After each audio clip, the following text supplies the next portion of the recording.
The dog game is dying. Let's talk about the game first, not the dogs.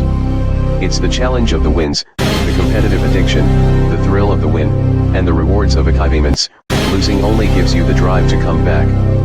I learned to watch the winners, my motivation was there, my dedication was evident, now I'm a winner. The problem is the cheating to win, manipulating the truth, and then it's the all outliers. How is this sharing our achievements with liars, cheaters, and bullshitters? We have lost the historical value of the dog game. We can't decipher the real from the fake, the lost is the cost. So I salute these dogs of going hard kennels for all that you've given me in the game. Let's talk about pit bulls. The history, the breeding, the maintaining and feeding, and the controversies surrounding the great hunts. Come interact with the legends, and ask questions, and listen to their stories as we talk about kennels and dogs of the past and present. Hosted by one of the game's most respected kennels, with over 40 years in the hunt, going hard kennels Twin 1 and Twin 2, dogs like Champion the Debrat, the very first champion off Grand Champion Mayday, the Dog of the Year, and Register of Merit. Champion Pretty Mama, 2-time Best in Show and 2-time Gamest in Show. Going Hard's Bay Bay, Register of Merit, Damn to Champion What a Day, Champion Gus, Champion Elrod, Champion Yellowbird.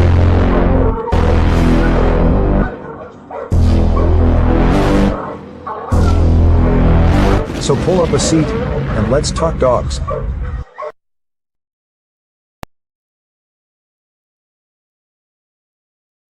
The dog game is dying. Let's talk about the game first, not the dogs. It's the challenge of the wins, the competitive addiction, the thrill of the win, and the rewards of achievements. Losing only gives you the drive to come back. I learned to watch the winners, my motivation was there, my dedication was evident, now I'm a winner. The problem is the cheating to win, manipulating the truth, and then it's the all outliers. How is this sharing our achievements with liars, cheaters, and bullshitters? We have lost the historical value of the dog game. We can't decipher the real from the fake, the lost is the cost. So I salute these dogs of going hard kennels for all that you've given me in the game. Let's talk about pit bulls. The history, the breeding, the maintaining and feeding, and the controversies surrounding the great hunts. Come interact with the legends, and ask questions, and listen to their stories as we talk about kennels and dogs of the past and present. Hosted by one of the game's most respected kennels, with over 40 years in the hunt, going hard kennels Twin 1 and Twin 2, dogs like Champion the Debrat, the very first champion off Grand Champion Mayday, the Dog of the Year, and Register of Merit. Champion Pretty Mama, 2-time Best in Show and 2-time Gamest in Show. Going Hard's Bay Bay, Register of Merit, Damn to Champion What a Day, Champion Gus, Champion Elrod, Champion Yellowbird.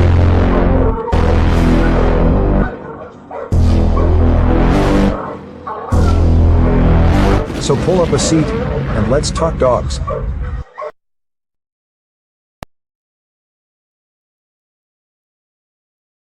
The dog game is dying. Let's talk about the game first, not the dogs. It's the challenge of the wins, the competitive addiction, the thrill of the win, and the rewards of achievements. Losing only gives you the drive to come back. I learned to watch the winners, my motivation was there, my dedication was evident, now I'm a winner. The problem is the cheating to win, manipulating the truth, and then it's the all outliers. How is this sharing our achievements with liars, cheaters, and bullshitters? We have lost the historical value of the dog game. We can't decipher the real from the fake, the lost is the cost. So I salute these dogs of going hard kennels for all that you've given me in the game. Let's talk about pit bulls. The history, the breeding, the maintaining and feeding, and the controversies surrounding the great hunts. Come interact with the legends, and ask questions, and listen to their stories as we talk about kennels and dogs of the past and present. Hosted by one of the game's most respected kennels, with over 40 years in the hunt, going hard kennels Twin 1 and Twin 2, dogs like Champion the Debrat, the very first champion off Grand Champion Mayday, the Dog of the Year, and Register of Merit. Champion Pretty Mama, 2-time Best in Show and 2-time Gamest in Show. Going Hard's Bay Bay, Register of Merit, Damn to Champion What a Day, Champion Gus, Champion Elrod, Champion Yellowbird.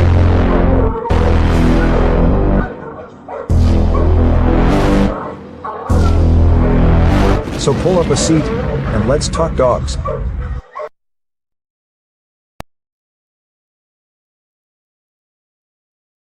The dog game is dying.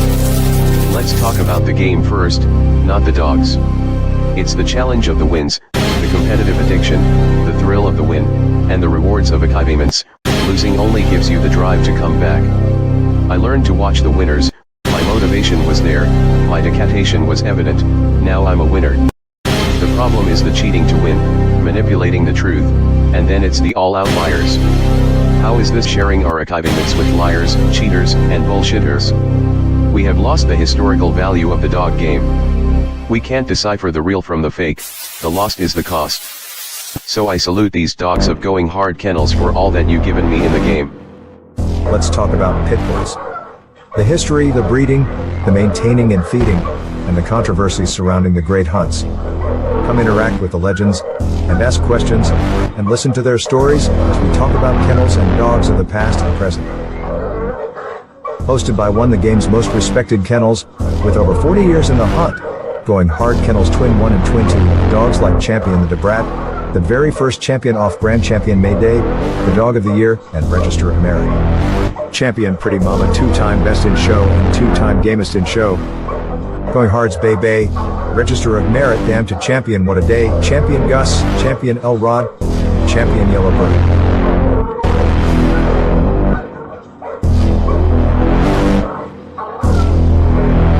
So pull up a seat, and let's talk dogs.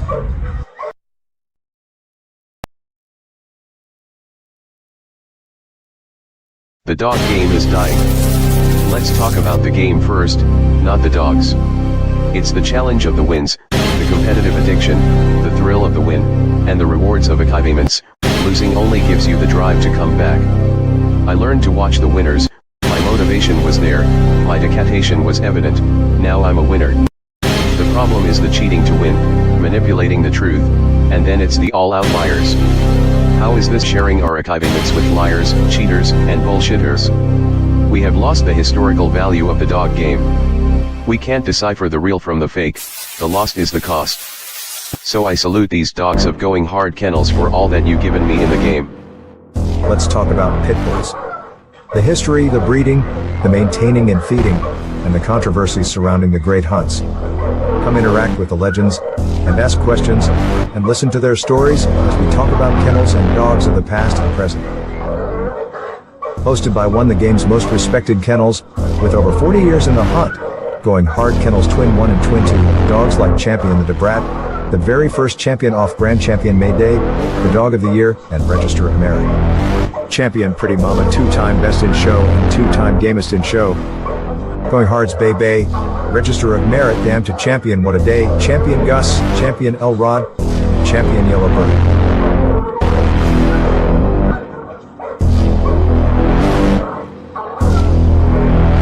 So pull up a seat, and let's talk dogs.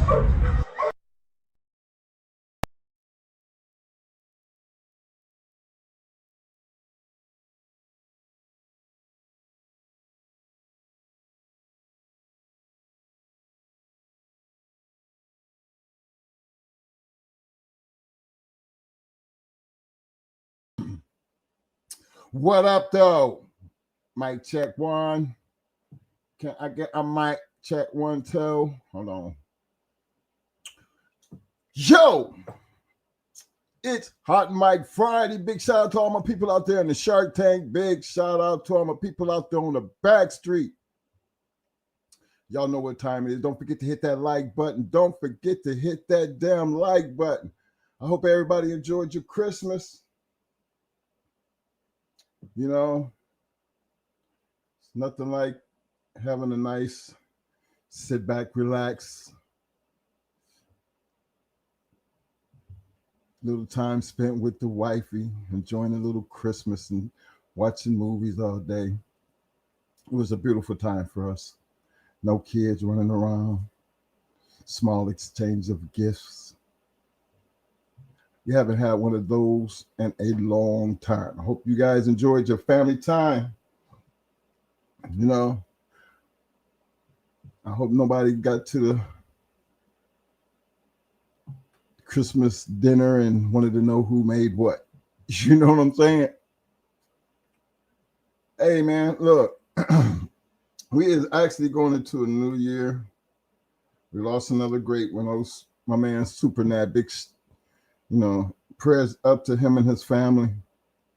You know, I don't know how much you guys really knew about the guy.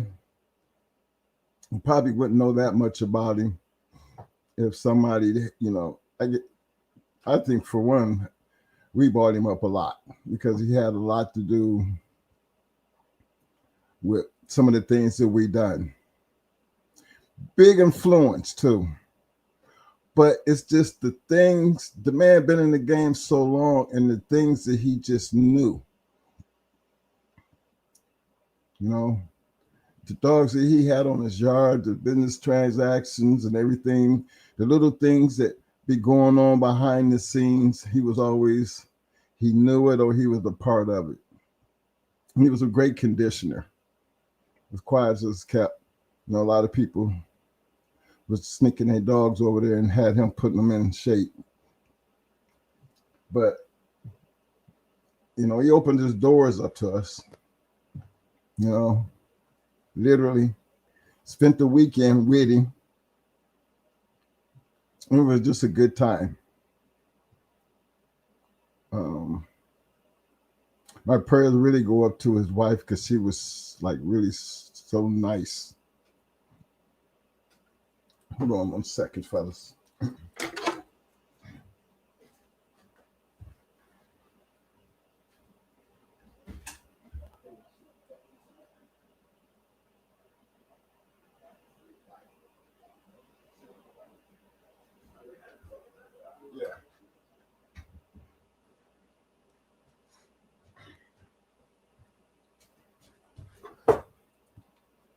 Okay, I'm back. Now, I wanted to correct myself. I don't know if it was his wife, but whoever the lady was, she was a real, real nice person. And she catered to us like we was part of the family. So, again, I don't know if that was his wife, but, certain things like that, we wasn't asking. You know what I'm saying? She was whoever he said she was. And we enjoyed, gave much hats off to the hospitality. But that's just another one that we lose based on just what time does to us. I guess eventually we have to see them all go. But I just want to give this a little bit of time, and prayers. And I hope the community shows a little love because you really had to know some of these people to appreciate them. And I try to appreciate everybody that we have to come in contact with, that we actually did business with, and then it just, one of them inspirational things that you never kind of forget. After all these years, I never forgot the man, never forgot the damn drinking either. He had me on that, whatever that mountain shit, that moonshine was. I don't know how they drank it, but boy, oh boy, woo!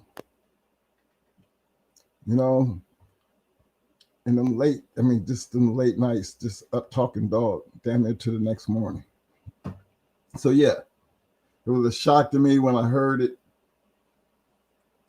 but it should be a shock to the community because that to me is another one of them great ones that we lost.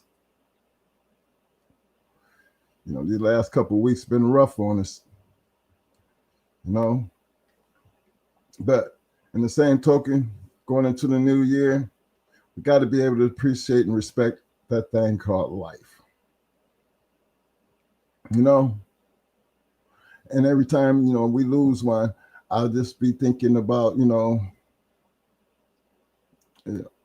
as time go on, I'm going to get to that point one day, me and my brother. So kind of want to take advantage of the little time that we do have and put out there to you. You never promise tomorrow. So there's no time to be bullshitting. Get it in now. Get it in now.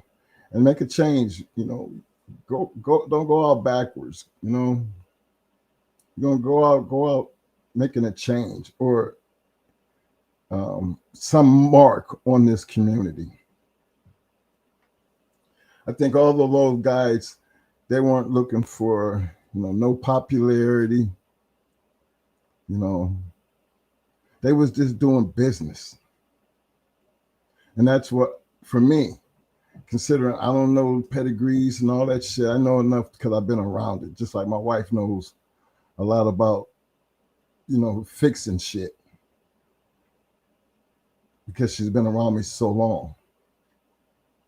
She has to deal with the customers and journey what they call. They got a problem. She journey tells them, well, did you check this or you check that? And they come back, oh yeah, that's what it was. And you say personal service call, and they really kind of appreciate that.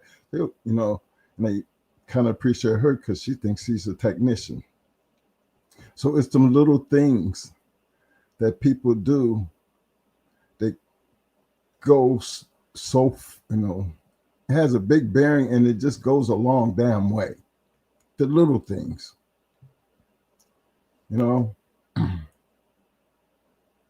and it's important for us as we move forward into this new year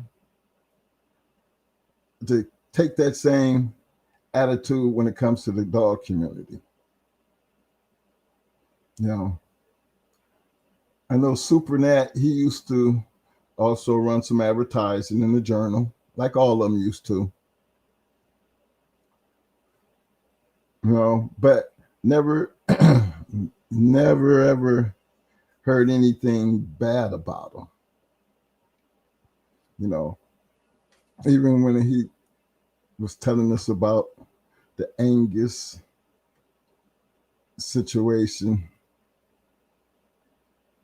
the Charlie situation, just a lot of things a man could just sit there and talk about, and you hearing it firsthand because it's not something he heard from somebody. These are things that he was almost directly involved in. So as you listen to some of the things we were saying, think about the dog man that he was associated with.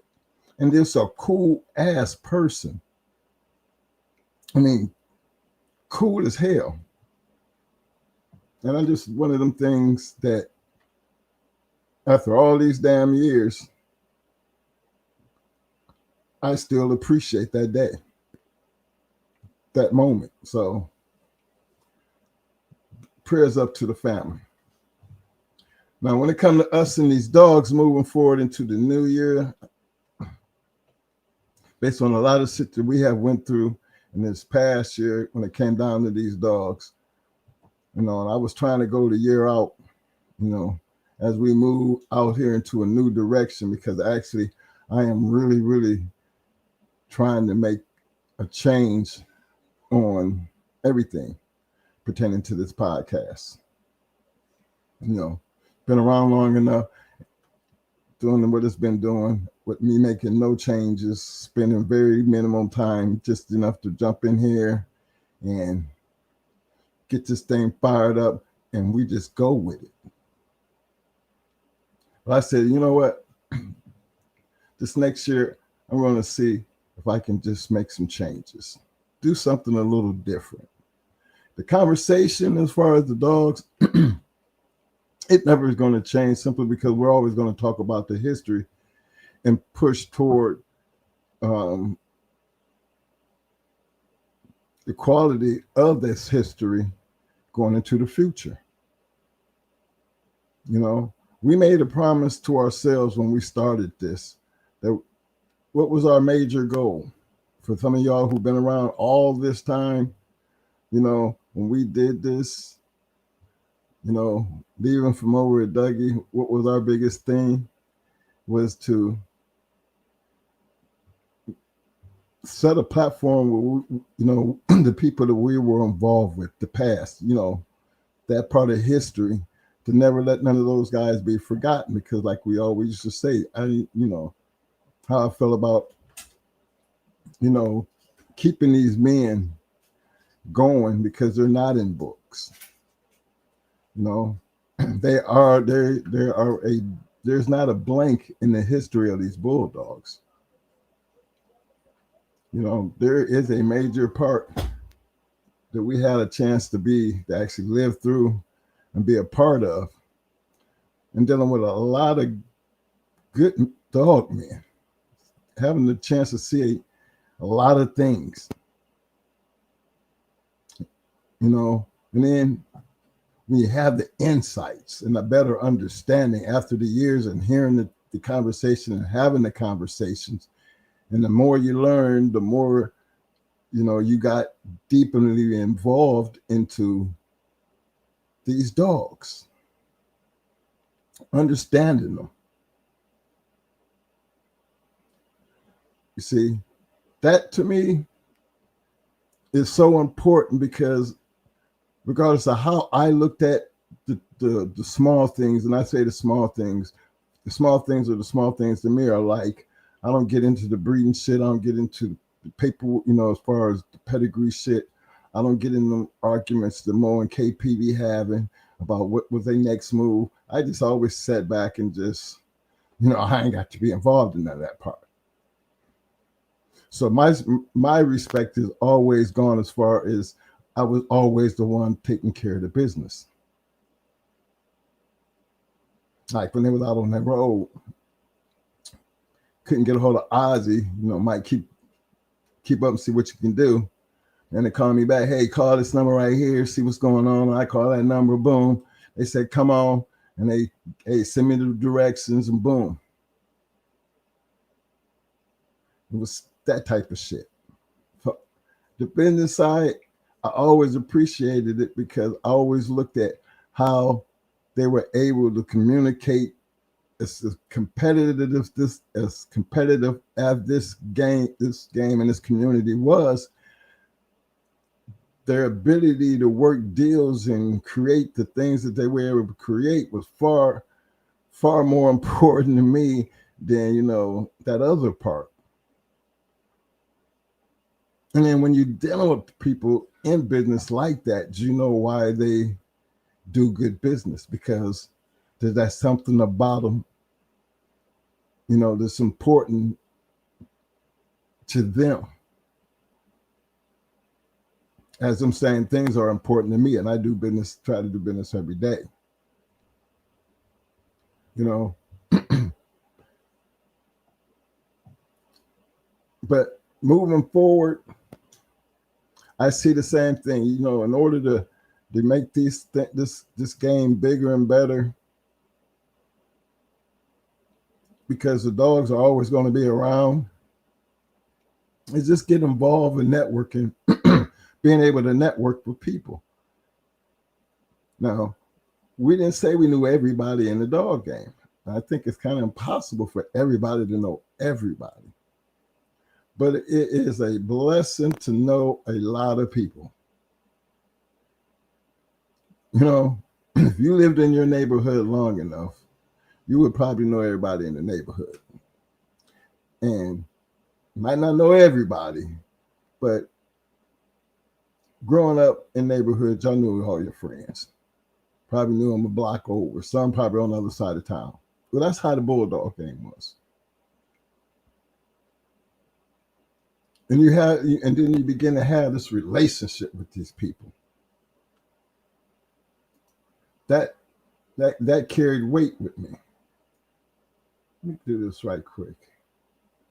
Like y'all, I don't know y'all personally,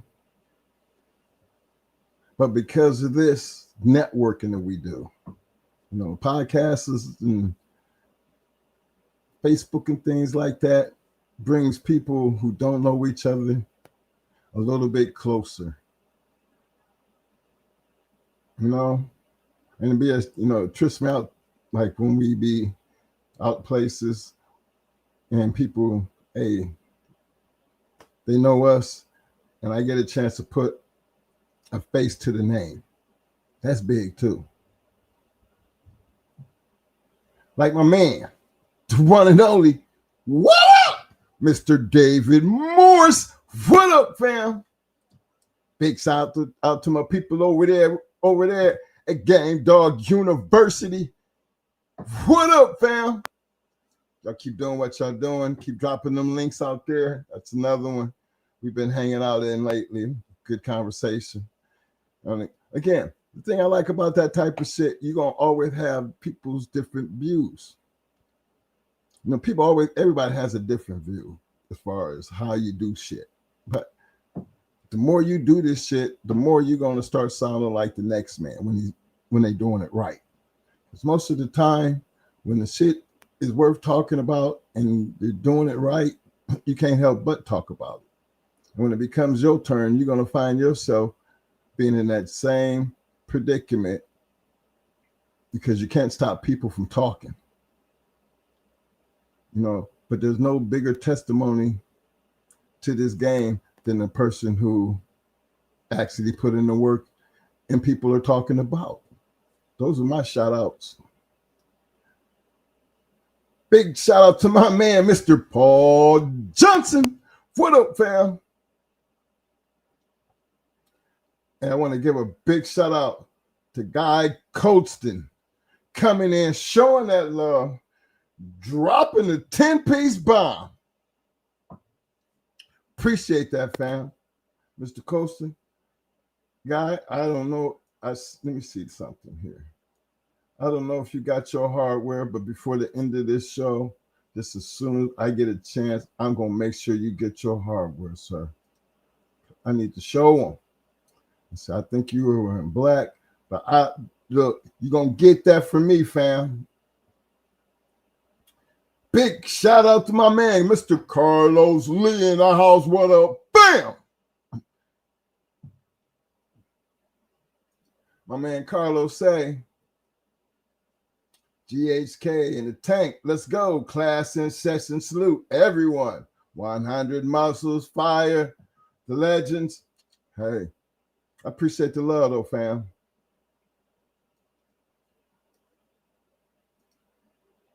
Yo.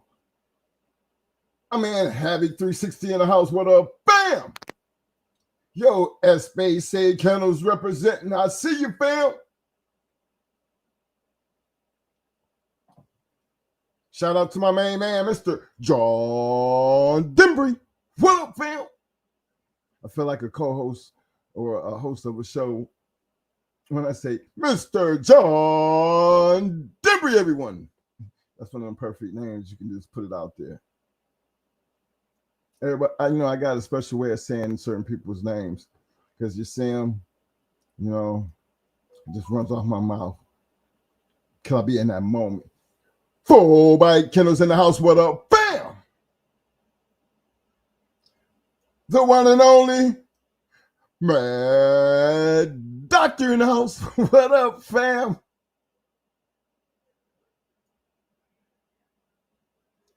Let's see what else I got out here. Yo, my main man, Mr. William McNeil in the house. What up? Bam!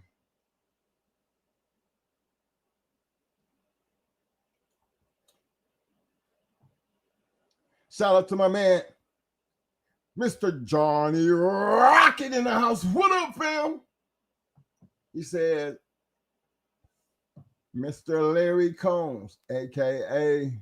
Supernat R.I.P. Appreciate the love, fam. That's right, fellas. Show that love. Prayers up.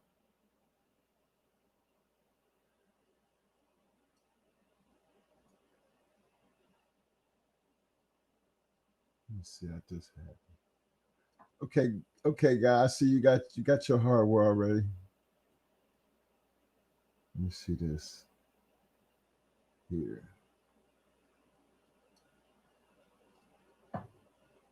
Big shout out to again, my man, Mr. Paul Johnson. What up, fam? I don't know if I had you already, Paul, but just in case. Mr. Paul Johnson. My man, Guy Colston said, what up, twins? Been missing. Getting ready for confirmation show in Mississippi in February. But I'm here tonight for my lesson. So you boys preach. Going to the show too. It's kind of, you know what, Guy, I'm be straight up with you. It's hard to travel. Actually, I think y'all could see the disaster. When we traveled to Virginia, Mo out there with a broken foot, being a bulldog, come back home and end up losing a toe, which puts him down even more because we was actually going to Carolina to the Carolina show. So it's hard for us to even determine, to get, because we used to stay on the damn road. Traveling wasn't shit for us. But man, it's a different story when you got to take all that crazy ass medicine and you just be out there. I mean, I got a heart monitor. So for that time period that we be on the road, and I didn't even take it to Virginia with me. I left it at home. By the time I got back home, I had all kind of alerts. But I just didn't want to be bothered with the damn machine, having to plug it up inside the hotel room and then hooking the Wi-Fi up so it can always stay in constant contact. I know it sounds crazy as shit to have to deal with, but I don't even want to be dealing with that shit sometimes simply because if something do go wrong, shit. I'd be like, well, I left my damn box at the house. So nobody's going to be able to answer the thing when my little machine go off and it done shot me and I'm laying out somewhere. That's why I just keep Mo beside me because something happened. He know what to do. But that's the purpose of the box because we don't spend every day around each other. I don't spend every day around my wife. Purpose of the box is when I do get shocked or I'm down somewhere, whether I'm on a roof or in the basement or even in an attic somewhere, they know how to find me. And I know modern technology is a mud. So y'all know damn well when I'm carrying this damn box here, sometimes it pays to let the box stay home. That defibrillator is supposed to always stay in contact with that box. And because I guess they got that Wi-Fi signal, that GPS thing on it. So I know they didn't know I was in Virginia or even in the plane. Because generally when that kind of shit happens, I just unplug the box. Then I get back and then I have all these alerts, the box, you do this, the box all right, we lost communication. Yeah, it's all right. I was out without power for a minute. I was working on something at the house. Yeah. Because they definitely, and let me tell you something, they definitely be up on that shit. Big shout out to BLK Breezy in the house. What up, Breeze?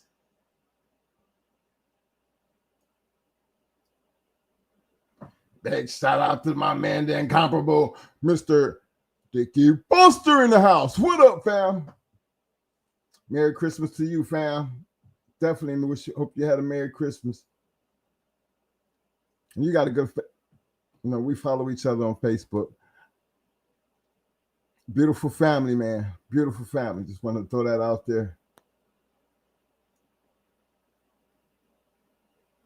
Union County Kennels. What up, fam?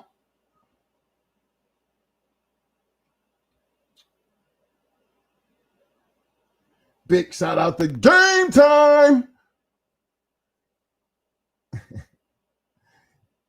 Game Time Kennels. He said, building a fraternity. Yes, sir. Game Time. Don't worry about it, man. I'm going to make sure you get that hardware, fam.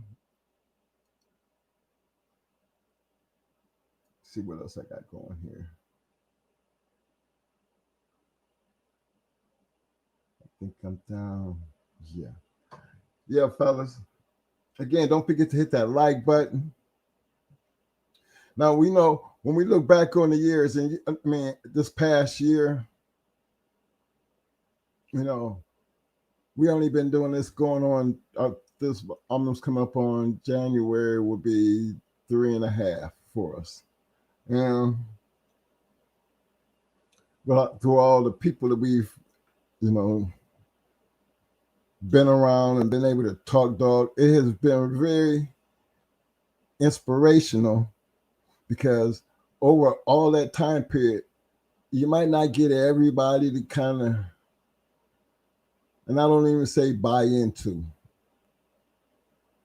because it's not really buying into what we say. You know, it's about putting the information out there and then let your community, the audience, determine what they need, what they can use, or just take it as a learning experience because it's being offered. See, I say that because you think about way back in when we got into these dogs and we got them good dogs and didn't know they were good. And we sitting here with these legendary men and not know even who they were. And all them years later takes me back to when I was learning my trade with my father. And my father never gave us a book to read, never gave us anything to say how electricity works or how refrigeration is supposed to work. He went straight off to hands-on, get your ass in here, tear it apart, put it together. The more you do it, the better you're going to get. That's the way my dad did shit. But the whole time we're going through that, we're going to school. And so in school, I was in an educational program that's how we learned how to do industrial electronics. That was our major in high school, back when they had vocational schools. So yeah, we got a chance to understand and learn electricity and go back home and apply it to what we were already doing there. And let me be the first to tell you, if it don't be for my hands-on, the way I learned hands-on, when it came to my father teaching me something,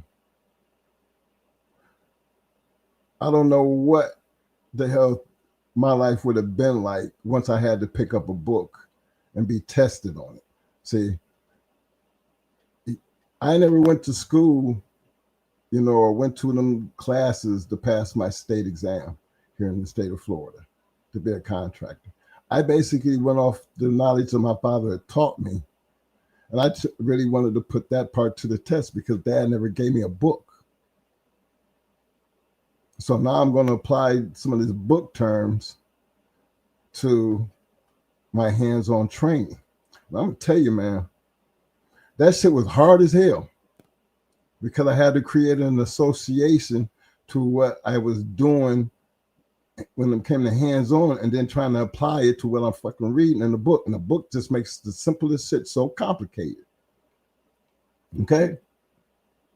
Now, imagine me sitting here saying that, but then I'm talking to a community,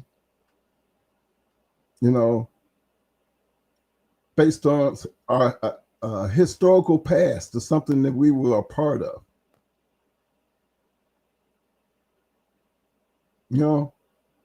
See, y'all in my position where now, we putting the information out there. So you're going to be the hands-on student putting in the work. But think about the time when it comes to you having to pick up that book and have to take that book and apply it to what you've learned based on your hands-on.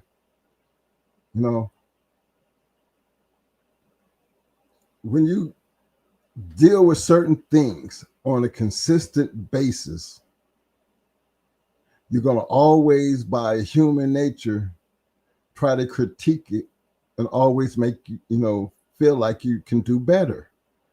To me, that's the thing, the striving, I guess that's just a built-in mechanism for some people, and some people just don't have it to always try to be better. And I don't mean better than anybody else. I'm talking about better because it makes you feel better. It's like internal satisfaction that you have to always strive to be better, regardless of whatever you do. And not everybody had that, and some people are just naturally talented, but they realize they're talented and they use that talent and become better at utilizing that talent to become better at what they're trying to do when it comes to that talent. These bulldogs, and the history of these dogs has always been hand in hand for us, because prior to us getting, once we got the dogs, the having the dogs piqued our imagination, piqued our wanting to learn more about these dogs we had. That's why, Mo always, he had this Richard Stratton book, the Crenshaw book, the Velvet and Steel book. I mean, every book that you could possibly imagine, he was gathering up, and we would read them, read the stories. But man, let me tell you something. Once you got out in that world, things were so different. Because this is one of them things that it really does take hands-on. We can sit here and tell y'all a lot of shit. But if you ain't never came across a situation where what you heard or what you learned is going to benefit you, you're going to forget it. Like, remember when we used to come in and we used to start the show about, did you check the bowls? Don't forget to clean up the shit. You know what I mean? Check them cameras, check them chains. No. If people were to take just those little, when we were doing that, it would, think how many people might have been out there doing that to cause, to save themselves kennel accidents, or save themselves, from somebody having to steal your shit, or you feel comfortable now that you got your cameras on, or you just being able to hear it, and this makes you become, if it wasn't a part of your day, you would always make it a part of, let me check these chains. You know what I mean? Let me check and make sure everybody got some water. Because for me, it's something that I think you're supposed to do every day. It's supposed to be a part of your job. And I say job because this Bulldogs is a job in itself. Is it really a job? It's kind of like a lifestyle, that you just got involved in. I think that part of the conversations, like when we was talking about the worm medicine, and everybody need to get a microscope. Man, it was during that time period that it was so many guys that was buying microscopes, and then they was calling because now they got the microscope. They want to make sure, what am I looking for? They want to make sure they know what they're looking for. All right, I got the microscope, and then I'm gonna go through the little thing. Did you get the little thing to shake it up with, and all that other shit? But for those who know, who made that call, they know by the time they got done talking to Mo, you had it down pat. Now, it's a lot of guys out there that I know got their microscopes, and that is a part of their regimen. Don't have to be the whole community, but it's just the fact that there's some people who are out there who took that shit serious enough to make it a part of their program, and it works for them. So that's another, I don't play stupid to the things that I know that goes on dealing with this podcast shit. And I'm all, and again, if it don't be for the fact that we put this stuff out here the way we put it out here, and try to keep it to what it is, and that is the history of the American Pit Bull Terrier, the community, which includes the men and the people, and our experience. You know what I'm saying? I mean, can't sit here and tell you about the now, but those things that we can tell you about, we always let you know, hey, we didn't create this shit. Give homage to the people who open their doors up to let us in, to be able to even get the knowledge that we got and the ability to do the things that we did. And I can tell you, I don't know what this game would have been like if it don't be for those people. So, of course, I'm going to always appreciate the history of these dogs, all the way back to James Edwards and Sheriff Powell.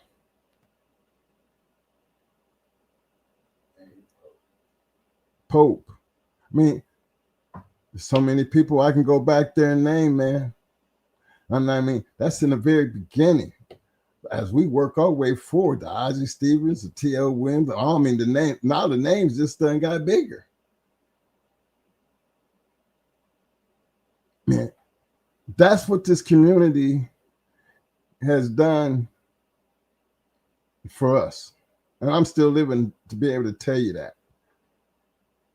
I never seen an interview, a speaking interview like Don Mayfield of Supernat. You know? But just imagine if you had all the old guys in some of their interviews and just took all them interviews and summed them up on one disc, you know, that you could just, like, you come to these podcasts, you hear so many different versions of how people do shit and how people think in their own experiences. But imagine some of them great ones, like Floyd's, the stories that we hear about Old Man Tudor, to Maurice Carver's. You go back and they had, you're sitting there watching this shit come out their mouths. You know, and as you come up, you hit the Buffalo Soldier type guy. You know, Buffalo Soldier, the Ohio Cast, the Behinds, the Johnny Davises, the Abrahams. Remember, we were young, but we wasn't young. We was young to the game, but we wasn't young as people. I mean, because I think we was like 20, I would say 2021 when we got into these dogs, early 1980. So that's young to me. And then here I am coming up on 2026. And I'm still seeing this game as something that I respect, and it has been a part of my life that everybody, it's hard to, you don't even know why we do the shit that we do. I'll never be able to sit here, and I know Mo can't sit here and tell you. I done seen him try many a times, and he just tell you, it's in his blood. It's who he is. You know, die hard, straight up. I mean, all bullshit aside. I don't know. Some people talk that shit, but when they really come down to it, are you really about that shit? Truly believe we really be about that shit. But you know what I mean? To know that most of these guys that are passed away was dealing with dogs up until the day that they died in some type of shape, form, or fashion. And to me, that's just a goddamn good life. You know what I'm saying? I mean, and trust me, fella, it's not always about the box. No. I mean, I'm gonna let you. Hold on. But it's just one of them things that, I mean, guys, take advantage of the time and the conversation, because we're going into a new year. You know, I'm really looking forward to see some of these dog shows and people turn up with these dog shows and get out there and start representing their yards and becoming a part of that community, because that's what the future's supposed to look like upstairs. Give them another way of looking at this situation, even though that situation has always been there, but we got kind of totally away from it. We need to get back to that. And I would love to see a lot of you guys become a part of that. And then create your own platforms to be able to sit back and talk about that experience. because this doggone should be and always will be a part of the community. Let me see here. Let me get before I turn this over to Mo. Big shout out to my man Meavy Levy. What up, fam? Big shout out to my man Mr. William Torres. What up, bam? Yo, Mr. 216 Bulldogs. I see you, fam.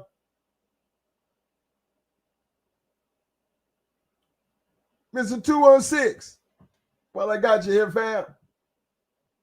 What about them goddamn Buckeyes, baby? What about them goddamn Buckeyes, baby? Yeah. Oh. I'm going to just put it like this. The defending. Yeah. That sounds good, baby. All right. Let me see who else out there. All right, Mo, it's on you, baby. Hey, man, I'm going to just be back right quick here. You see, I got something I have to do right quick. Somebody, I want to make sure they had their hardware. Yeah, game time. I'm going to take care of that. But look, man, appreciate y'all for showing up and showing out. Don't forget to hit that like button. I'm going to turn it over to the Mo.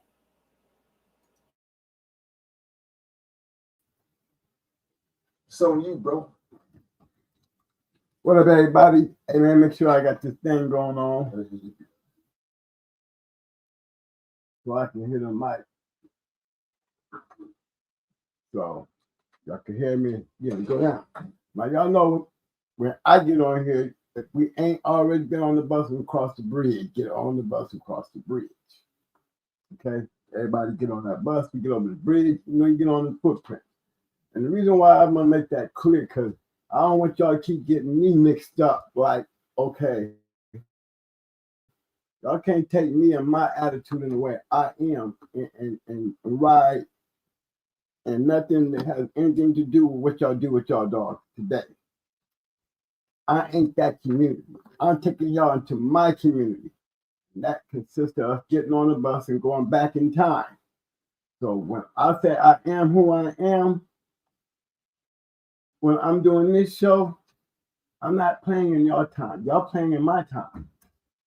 You know, and experiences and the things that I put out there to y'all. That's why I don't cut no corners and throw no, and, you know, I'm not trying to cut corners because over here, that's where you're gonna always see me hanging out. You're gonna always see me grabbing something. You're gonna see me throwing matches. I'm gonna be always see me in that. Don't look for me to be giving up no glory signs for what y'all do today because I'm not part of that either. You know, I'm enjoying. I'm gonna let us start going to these dog shows and these events. You know, if I wanted to go out and do the dog things today, it would be on just that simple fact of, you know, retired dog man getting out there like Floyd and what I seen over there at Tom's and get out there and meet the new guys and their dogs. You know what I mean? I mean, I liked it that. And I respect that. You know, I respect all them guys to be literally putting their dogs on treadmills and running up them walls, you know, and the confirmation stuff. Because then I'm looking at something being done with them. And it does look impressive. You know? But in this room here, I'm gonna always hang around the bar. And everybody knows that's how this is what we do here. You know, so I hear so many guys trying to backlash, you know, the old school because y'all don't do the old school. You know, I can sit back here from my time and go bashing on the fact that I ain't doing shit anyway. You be talking shit about me because I got excitement out here what I'm doing. I'm not sitting in the yard feeding a bunch of damn dogs just talking shit. Y'all in my time in this room. Well, I don't talk shit about what y'all doing with y'all dogs now, and I ain't trying to. I ain't never have. You know, I want to see bigger things happen, but you know, it's just beyond me when I see people fighting hard about what y'all doing with your dogs and doing all this. I just don't get it. But over here, We come down to me on a conversation about what we doing with the dogs over here. We on that bus. On that bus, you gonna get it. You know, because it's already been done. You know, can't change that. Y'all got a future. You know, and I enjoy just getting around, being able to see guys that keep doing that. Breeding dogs or selling dogs or breeding dogs to get on Facebook, you know, and I guess that's a new way of doing dogs too. Maybe you ain't got to run up no tree. Maybe you ain't got to do no confirmation. Maybe you can get enough of a brand of your dogs off the internet doing nothing. You know, I ain't knocking it, but that's how it is. That's how it is. Let's not hide behind that. Let's not put down what we used to do to make yourself feel like you're more important than what we used to do.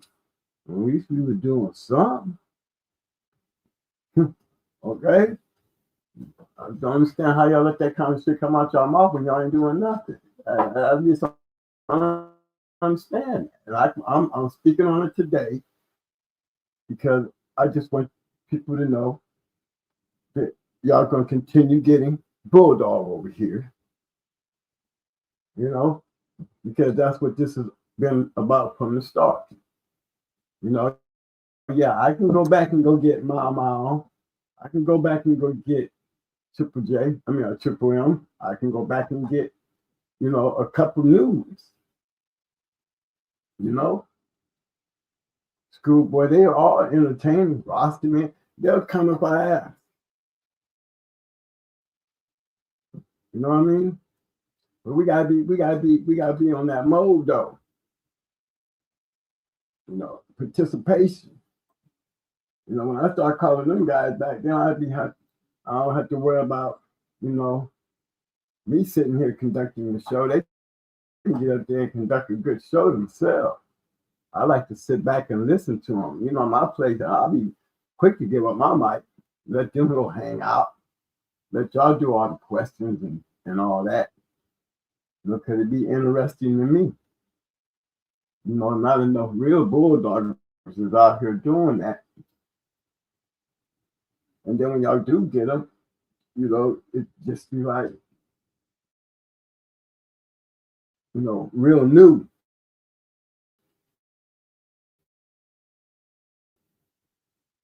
And only a few really understand where they be going. Jerry from Dead Serious, you know, good guy. I mean, he so other branches that branch off in that story that make they talk high on Texas. And believe me, he right about Texas. Because Texas be getting around. Back in my time, Texas got around. He again won his championship on a Texas dog. Grand champion Fable, she won her championship on a Texas dog. You know, Joey went down there and won one on Texas dog. Mary Egg went down there and lost one on Texas dog. Trina went down there. She took out a Texas dog. So the bulldogging game it really is what it is in Texas now. Don't ever think they ain't, you know, they ain't sleeping. And some great ass dogs come out of Texas. Some good dogs. Lion here was down there in Texas. There's some good kennels. Evolution down there in Texas. But I could say the same thing about Louisiana. I could say the same thing about Buffalo. I could say the same thing about the DMV. I could say the same thing about Florida. I could say the same thing about the Carolinas. I can say the same thing about out there in California, BB Cannon and Schoolboy.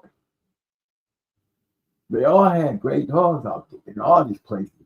And these circles, they, you know how you can go through those books and I can show y'all them circles, them boys was getting out there.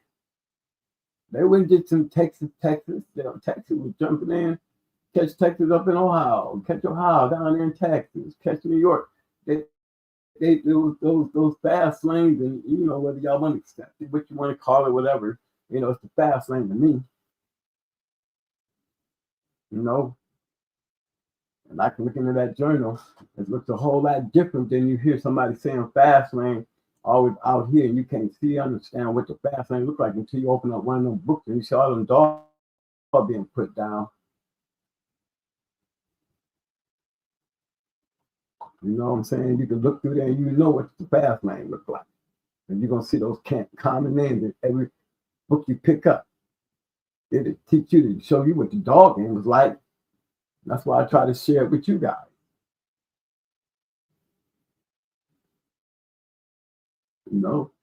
Not saying, I just want you to get the experience of somebody sitting here just telling you, and getting y'all in and just thinking about some of the shit I be saying.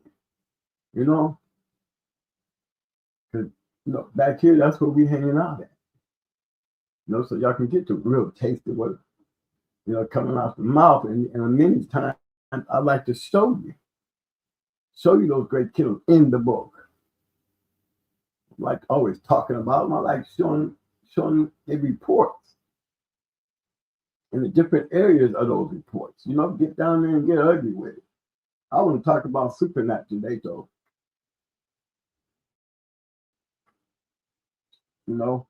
Condolences to Supernat.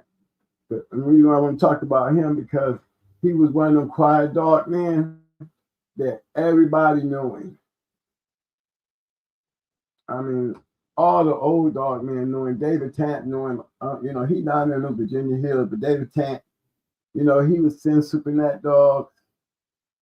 I gotta remember Supernat was the one that had Ruby and Angus and Charlie on the yard. Supernat had all those dogs. He had that Poncho, that what's his name, Poncho? The one that went 4 hours? Yeah, Poncho. Boots. Supernat Boots. Yeah, Yeah, Grand Champion Ace on the yard. Yeah, that racetrack dog. I forgot what his name was. I think it was called Racetrack. And he always been a bulldog man. He was the referee at the Barracuda match. When Barracuda went down up there. Just good matches when you see all them old timers up in the building. Them old timers, when you used to see all of them up in there together, man. It was like for me, it was really exciting. I've always enjoyed it. Because you have all them old runs around there. All of them. And I said, I've seen all of them. And it is a pleasure when you're around them because you're going to know you're going to see some good dogs. People be thinking because those matches be going 30, 40 minutes that them dogs be pieces of shit. Or even dogs ain't good as you think they is. But when you hear an old dog man say one of them champions, he was all right. And you be thinking, damn, all right. It must not been all that. You got to understand something, man. When you really get into that world and you see what kind of dogs that they was putting down. You know what I'm saying?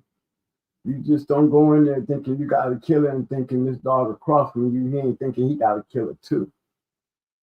I mean, y'all got to look at it for what it really is, y'all. Take a deeper look into that. You still got somebody standing over there. You then put in the work, time, and the money. That's competing, regardless of who it is standing over there. We always talk about the winners, but y'all really got to understand something, man. Ain't no winner if you ain't got a loser. And ain't nobody standing there scratching into no mirror. Okay? Ain't nobody over there talking shit with it to a mirror. Somebody is over there thinking they can get you. So when you see these dogs going there getting smashed up and dog matches only going 50-something minutes, 40 minutes, a lot of them 30-something, You've been wondering what kind of quality of dogs these dogs are coming with. Well, that's where, self-experience for those, even when I hear those kind of questions come up. I mean, those kind of questions, if you really think about it, from a person who really seen a lot. The first thing kind of my mind is, there's no way this person has seen some real dogs, though. Because if you've seen enough of them, go, you have so much respect to the loser. Some losers go out there, man, with the most intentions to win and be looking bad 10 minutes in. You know what I'm saying?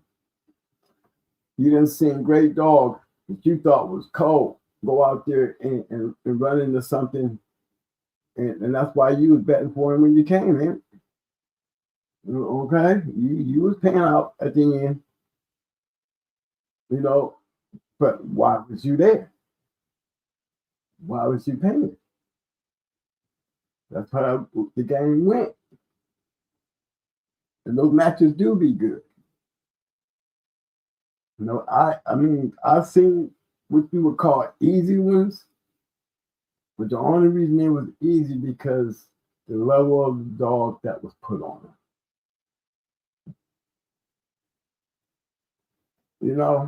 Like I said, there's always levels to this shit. And some of your bigger, more famous kennels know that. That's why they're in the history of great dog men that we talk about. Remember, I can talk about all those guys in different sectors. And what made them so the name to ring out, because they did it a lot. And when they showed up, they're going to show up with something. And when you beat one, you beat good. And I still put them in that 90% range because they win more than they lose. You know what I'm saying? So, you got to look at the losers.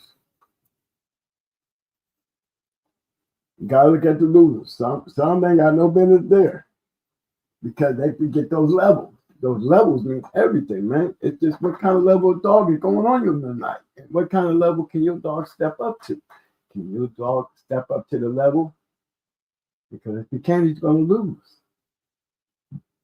But this is how it was back then.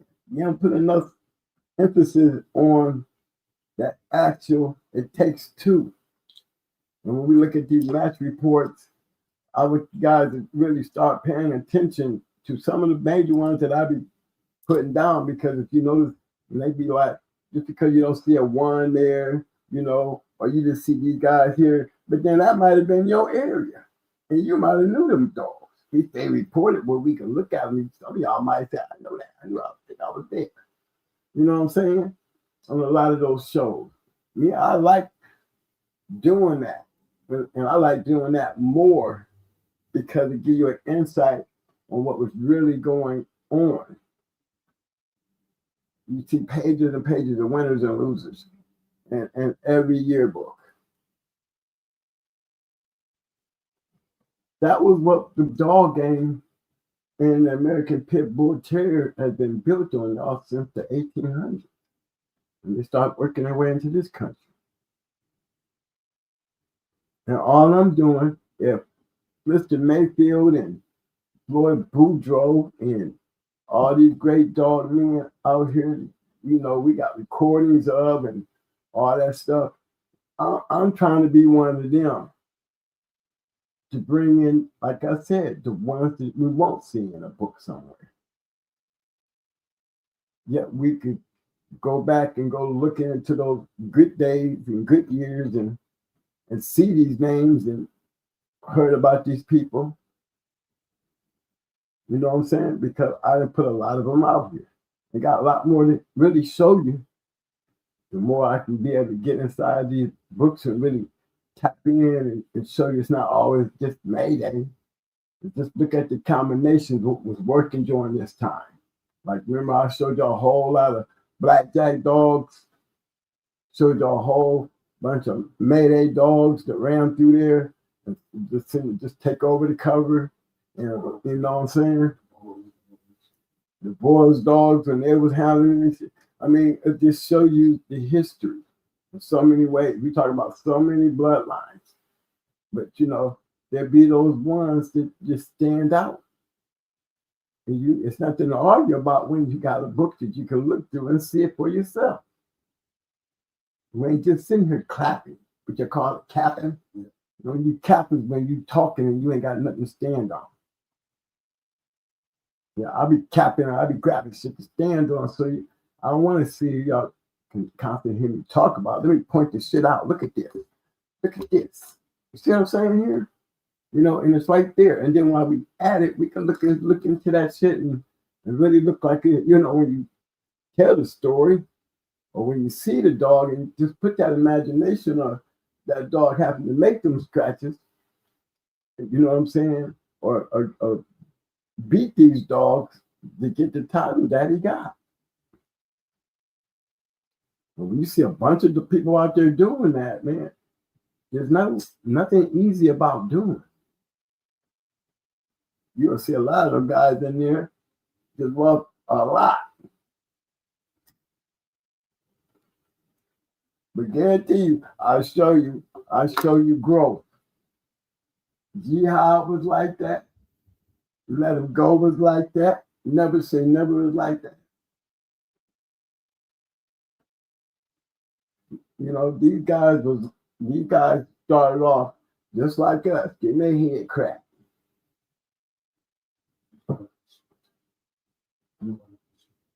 You know? I'm just talking. Can I talk? No, I was just what you looking for over here? Oh, I wasn't looking for nothing. Okay.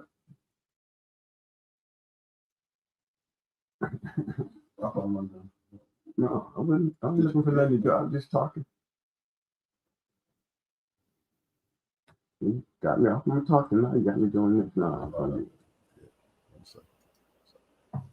Let me get my shout outs right quick while I'm doing that right quick here. Let me see who out here. I don't want to miss nobody.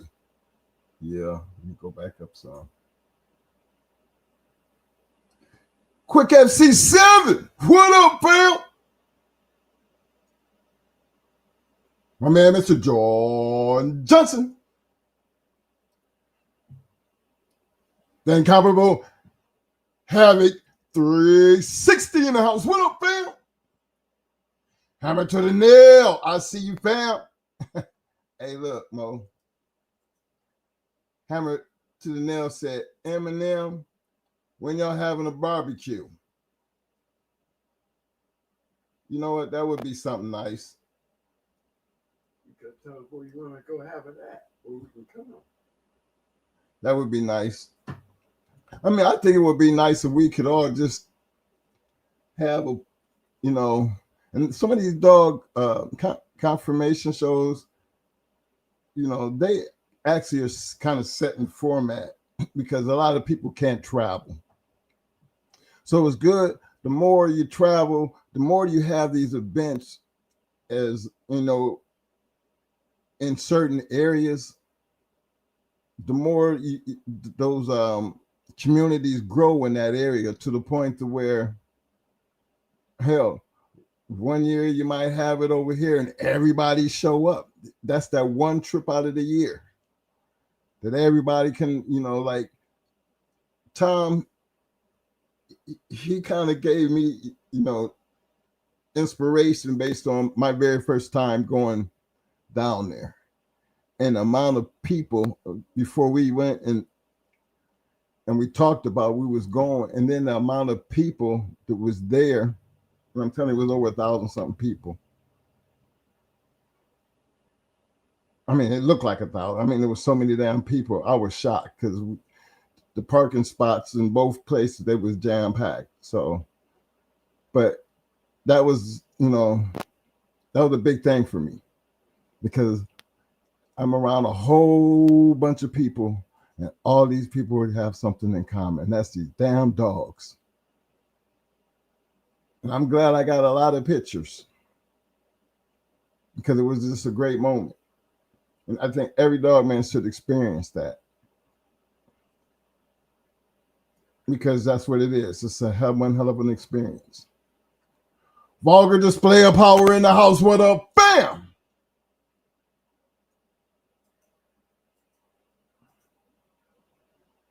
Let's see here. Big shout out to my main man, Mr. Skip Bill. What up, Bill? I see ya.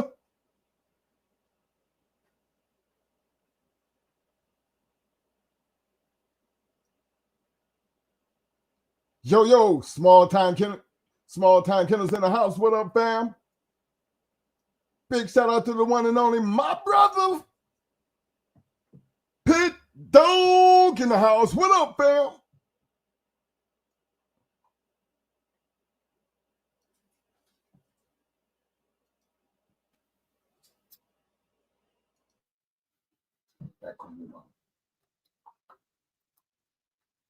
What's up now? Y'all ready for me now?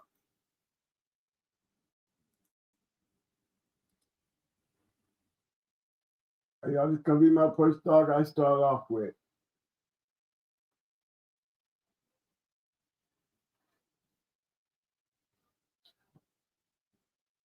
I'm starting off with Angus, Grand Champion Angus. So it says Supernat Grand Champion Angus, aka Steps Angus, STP Angus, Grand Champion Supernat Angus. It's the high bred, right?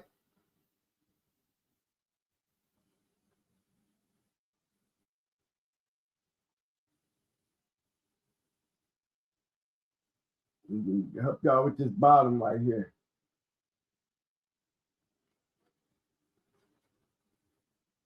Y'all see that bottom, don't you?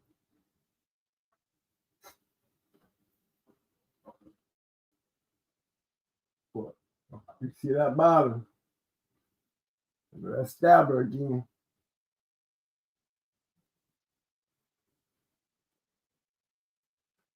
We got that cross with that diabo in some of that. Let me go up here.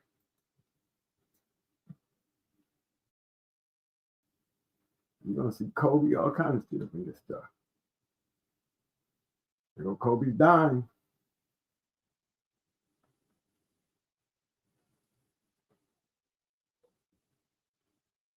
We talking about the old Muffy Fox. They're gonna see that leprechaun dog up in there a lot too. You know, must have been a good decent dog. It got Kobe dying way back here in this stuff. Look at that lightning.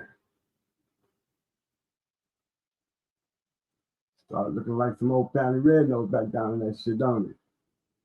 Look at that shit. 1961 Best in Show.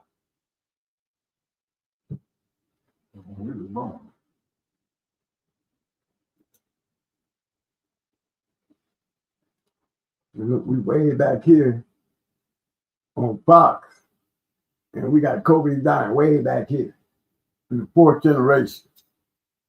Now just imagine how old that shit is, y'all.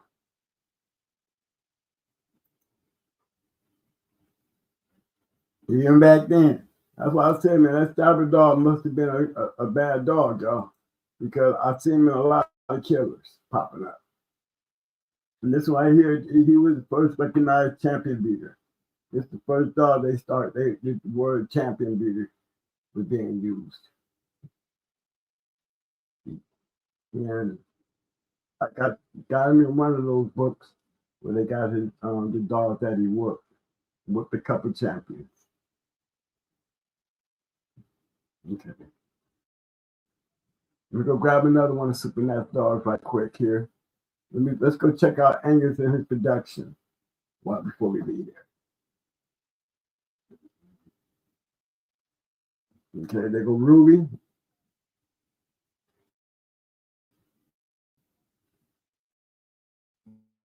She was on that, yeah. She was. Mm-hmm.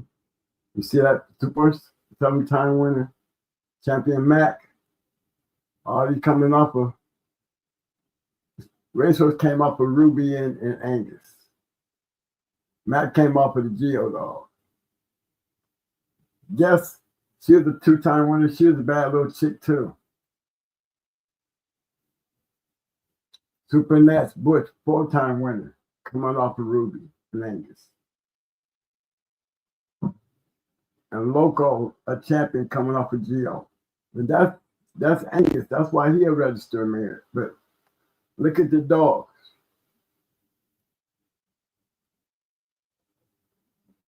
The couple of them is Super Nat. You know what I'm saying? And as we go through some of these breedings and stuff, you're gonna notice something. I'll tell you at the end and see if y'all notice.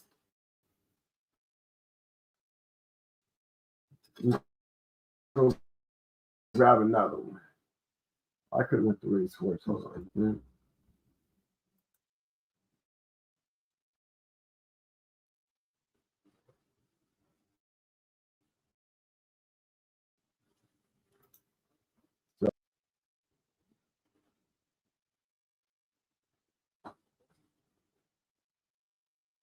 Yeah, he's a pretty good one. Not at all. Something I had Ruby too. Now, what I wanted to do is go to Ruby. And see, Ruby was off of Zebo. So you know he must have liked them Zebo dogs. Because you gotta remember he had we'll go back and we'll get there again. Okay? I got a Hetrick stuff. Hetrick, little Kobe cross with the Hetrick.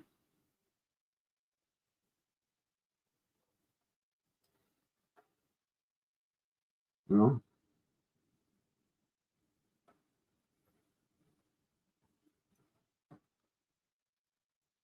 Yeah. This is why these dogs was rough.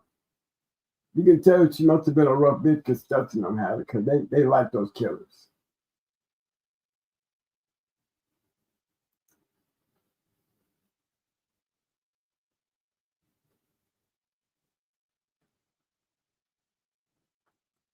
And she had a 7-time winner and a 4-time winner and a 2-time winner.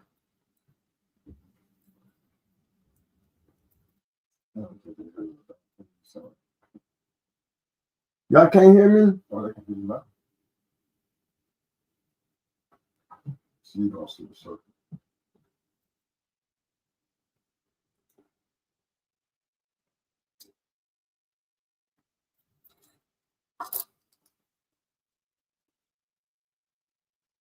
Okay.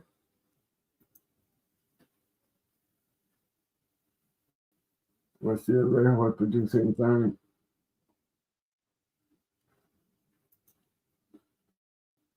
Nothing.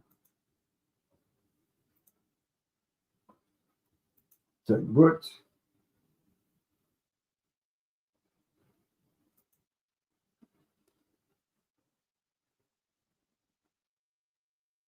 Well, Thunder Kennels. They was down there in Texas.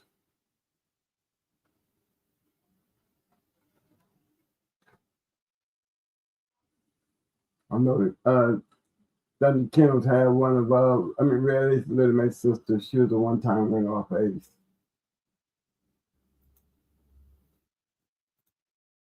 Let's go grab another one. Hold on, guys.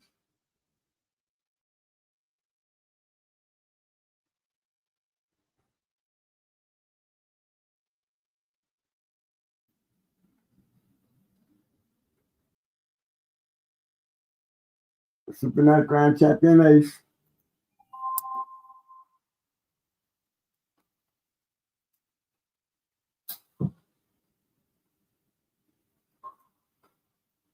Another Zebo dog up in there. Zebo crossed with some Hetrick.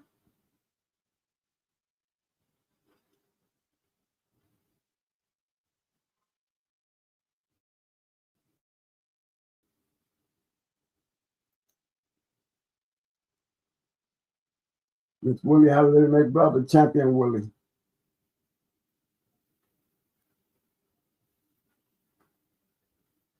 Leave across with some hatred. That's some rough shit there. That time Spider, she was pretty nice. Pretty nice. Remember that hatred is that by the side of Jamie Powell stuff. And I told you how he liked them hatred dogs. Yeah.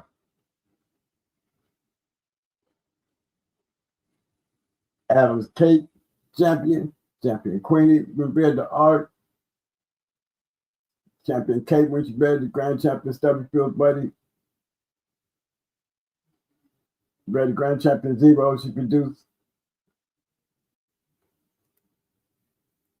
Champion Wooly.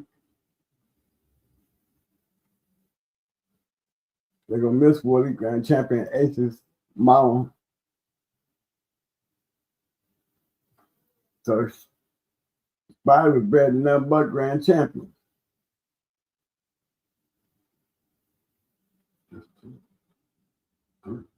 Three of them. You see Superman getting his in there.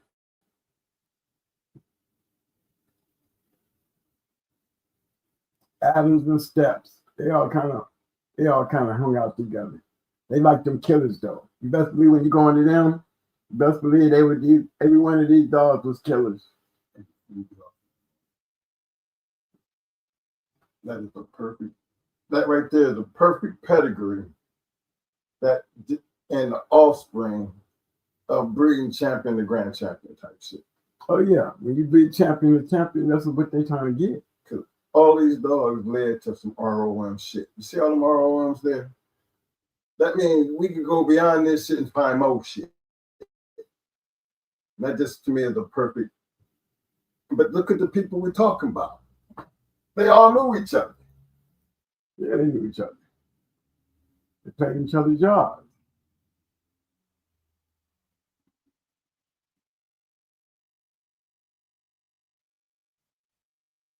Like I was telling you about that hatchet stuff.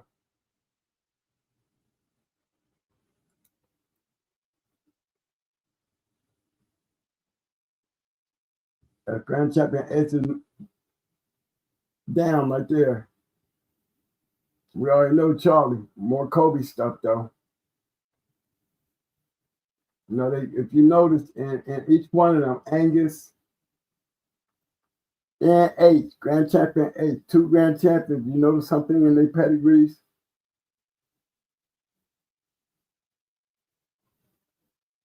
Remember, we can go back over there in Angus. We're going to find us some Boudreaux. We're going to find us some Zebo. We're going to find us some Hetrick. And some Kobe. Now imagine what he was thinking. You know, as guys who match dogs and they breed and have stock on the yard. And you see he loading his yard up. He got Ruby, Angus. We know he got Charlie. We know he had Ace. He had match dogs. He was feeding match dogs.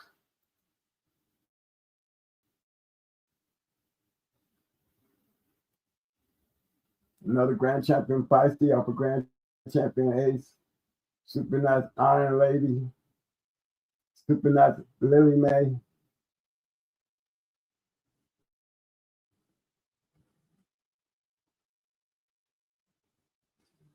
Wolf Hitman. There you go. Arsenal, look, that's off of Amber.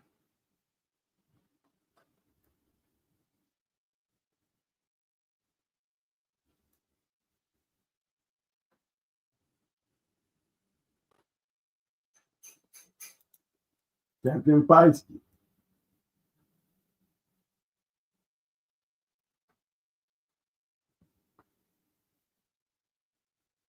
Super champion Iron Lady.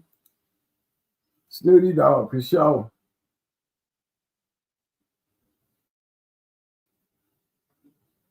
Basically a Carver dog all the way around. You look at it the way I look at it, that's Carver.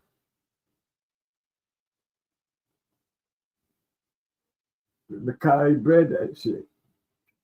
And look how different you would look at that scene. It's put Charlie in a place where Angus was. It seemed like it was like so different though. But almost the same way. Same line dog. Mm-hmm. And you see, these are some nice breeds, y'all. You see, there's some nice breeds.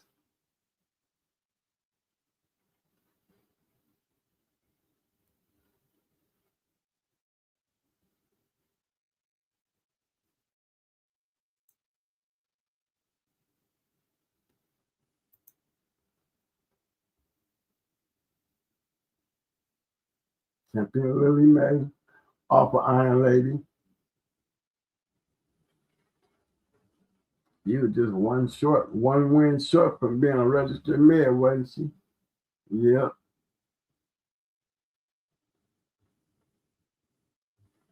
Let's check out Maggie.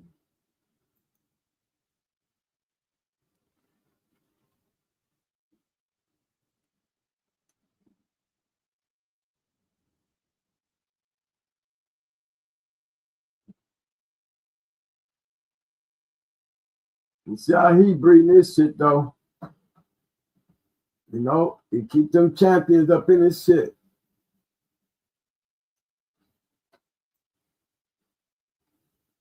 You see what they're good.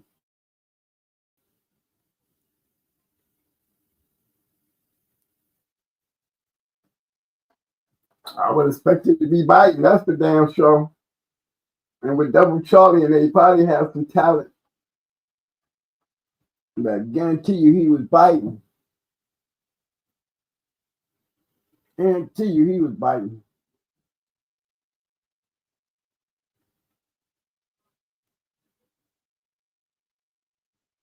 Especially with, look, you got Busted crossed into some Red Boy.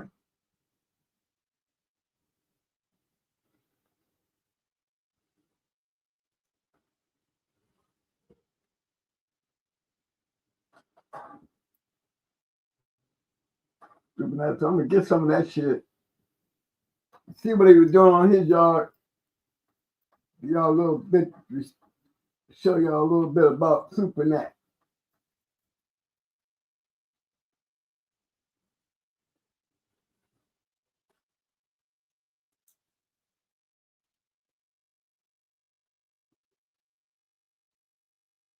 Yep, I had the privilege of meeting the man, walking all in his yard, even getting me a breeding out of it. A breeding that changed my life.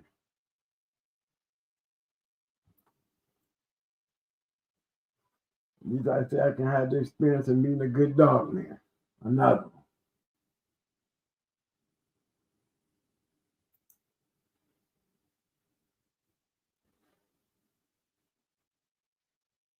It was good to see him when I did see him again at the Barracuda show. It was funny that he remembered me and KP for show. Yeah, he had us, he laughed because he had us messed up on that damn moonshine. Well, they drink that shit like I drink Mountain Dew. Yeah, and his yard was like, he had, he was on a big property. He had a big property. And his dog, he had like more or less like a creek running down through his yard. And all his dogs was lined up along the creek.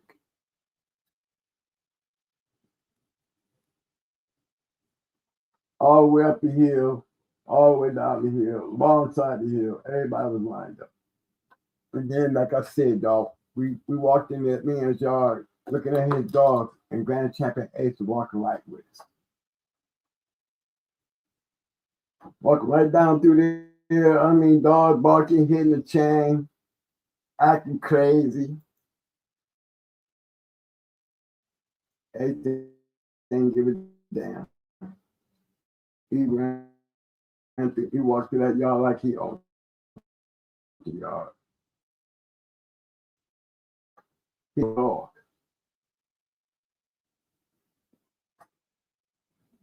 He didn't get through nobody's chain or anything. He stayed close to Supernet. There go another one, Supernet dogs, Champion Chino. I mean, if y'all been noticing, you know, as I've been going down through here, you don't see none of these motherfuckers losing. You don't see a dab or loser here. We ain't ran across none of them yet. Remember, I made that comment before. Not saying that the man didn't lose. I'm just saying he was definitely a 90%. And as I said again, if you didn't know who Supernat was one of them. Supernat, it wasn't a dog man out there who didn't know him.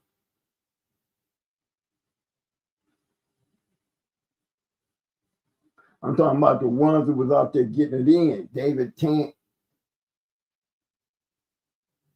You know, he ran around with them Steps, Stinson, Adams, Crenshaw. Supernat like them killers. He loved a killer. That's all he stuck on. He wants something. You need to go in there and beat up some shit with him. They gotta have mouth. They gotta be smart. They gotta have ability. You know, he liked them type of dogs. He had me hyped up on Ace. He was talking about that stifle game. And believe me, I was happy as hell when I saw it. I know what he said about Ace. When he get back there, it's over. When you get back there, it's over. You can believe that. And none of them survived him. He won 6. And once he get back there, it's over. Well, 6 or 7. 6. And that's a nice breed. You already know what I said. Anytime you see, we talked about that tombstone cross. I keep on reminding you the major people that keeps popping up. That Pitwater's Goldie. That red baby, you already know about that red baby. That red baby gonna put you back into that Klaus world. You keep bumping into this bitch. You know what I'm saying? You see them bulldogs, ain't gonna let you down.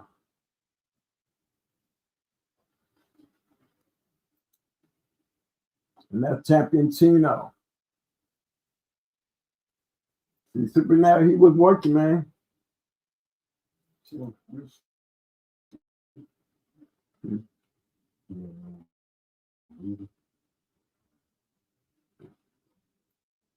really wasn't much of a breeder, though. He always said that. And it didn't work out.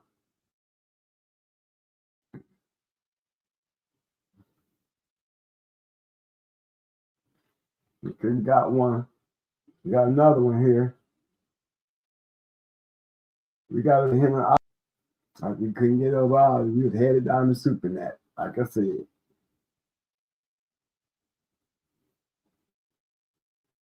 We got another one.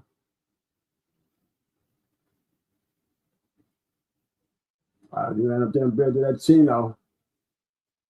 That was a smart move, though. That was a smart move. You see Ozzy, he thinking too. Look at his move. He gonna take Klaus's Bull's brother. He got Bull's brother down at the bottom.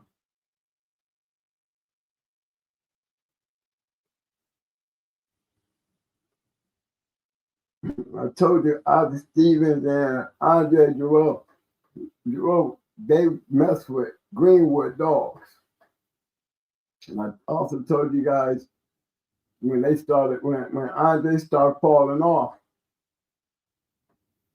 he started bringing his Greenwood stuff and crossing it with Ozzy's stuff and brought life back into them dogs. I'm talking about brought life back into the dogs. Ozzy and Andre Giroux dogs was back to winning. Now they both winning. You know, they combined to 2 lines, but they were both Greenwood dogs. You could tell just by the success right here.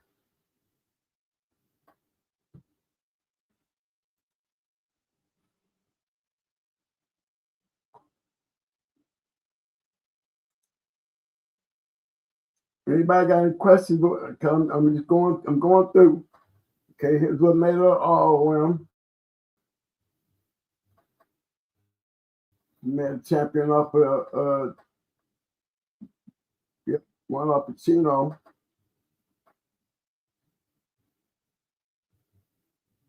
There's Gina.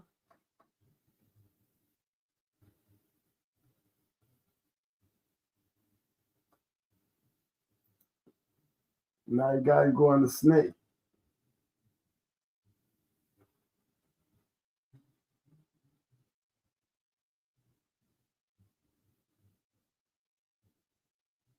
The mind of Brenda.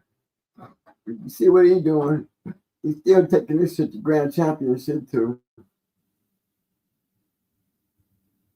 He's reading this shit to Champions and Champions. Anybody got any comments, money?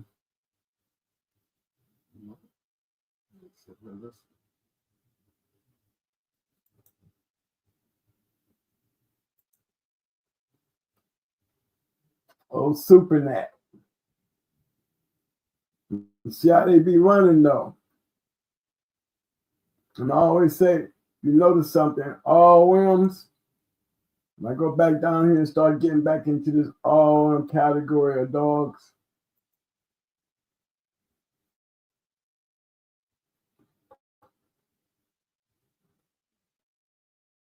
You know, we know about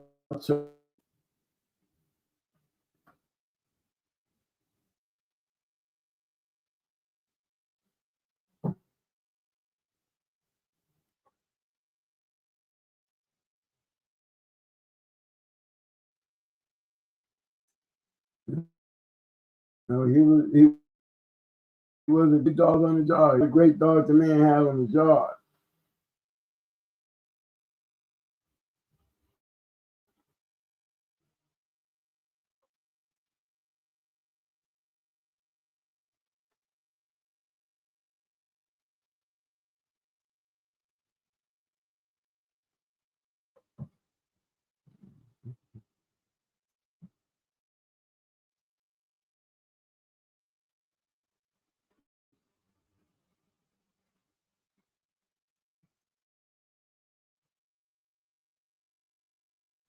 I just wanted to point this out before I got away from this. You just hear when I say all them traits. If there's any all them traits that began coming down, it came down to me. It came down off of this right here.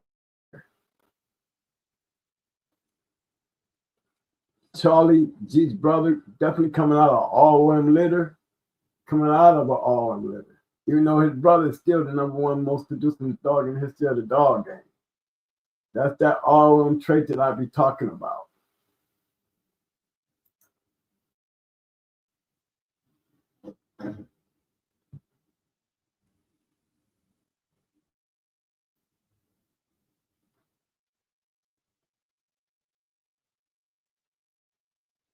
And that's Red H. Brat's mom. You don't see the factor as much, but this right here carried a lot based on the style that he threw in this Red H bitch, not knowing that she could produce.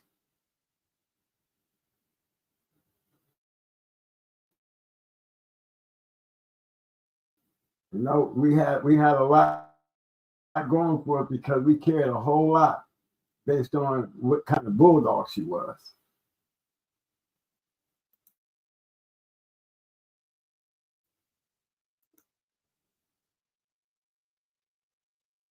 Now look at it.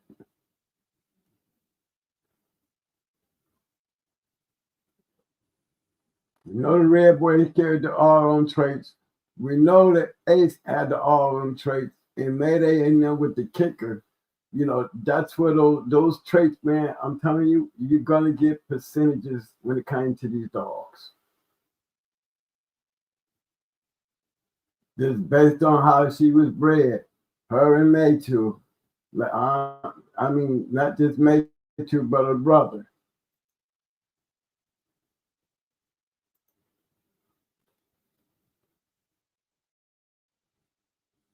both match dogs. Both killers.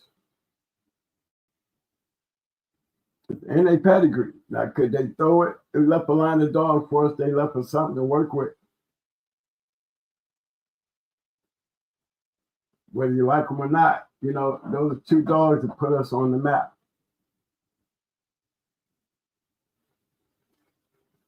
You know, and that's the fact that Little Mayday, he didn't do it for us, but we had Brad. And just to see Little Mayday, you know, do what he did, you know what I mean? He got in the right hands. It speaks a lot. I'm all, you know, Supernat gone. You tell now, you know, thank God for Supernat and Grand Champion Ace. Because one thing that got carried into those dogs was that back end shit. And that back end shit worked very well because it was that was a trait that was being able to pass down through a whole line of dogs. A lot of those going hard dogs, that was what they did. They finished a lot of dogs from doing that same old Grand Champion Ace back stifle shit. Well, where did they get that trait to be able to produce and move good shit down through their pedigree? I give it to their pedigree.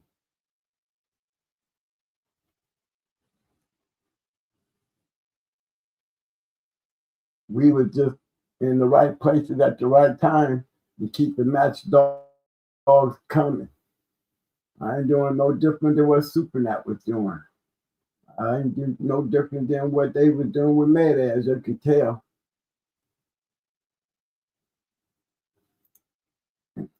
Back to Supernat.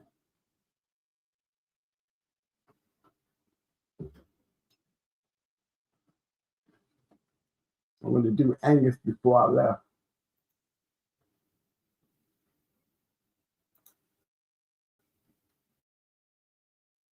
Before I get off of Supernat, y'all, I want to do Angus one more time so y'all can see.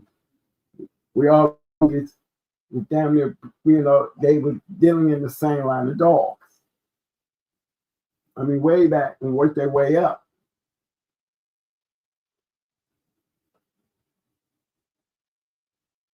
No,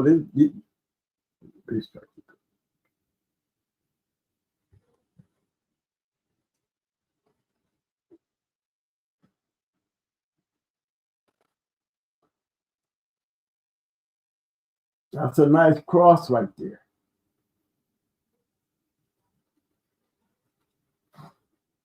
We talk about smashes, but you notice, we got our little L's that show up in the Eli dogs. We know that anyway.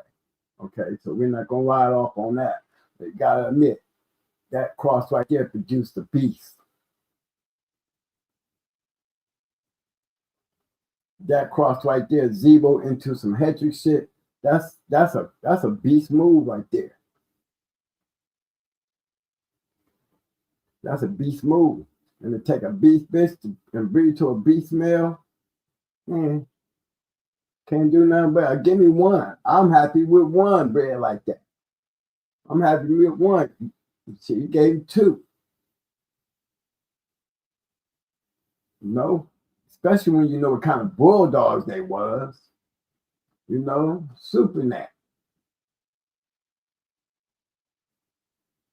Him and Barney 5, they was pretty close too.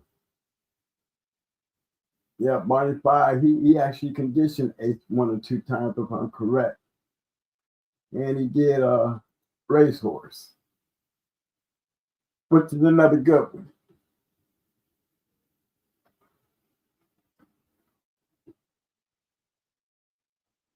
Nice crosses, man. And they was matching dogs, so you already see what they doing. I don't think they were doing no pedigree chasing until them dogs start looking like that. You know, Eddie May, he wasn't stuck on no particular line, but he was stuck on those matching the damn dog. getting it in. And guys that actually mess with them, they ain't all super that. That's for sure. Daz Mac ain't super that. Did we ever switch that teal stuff to red light? Let's see if this geo stuff red light here. Like quick. Oh, we see some Cassius Clay up in here. Oh, we see some Eli. This is going to be interesting.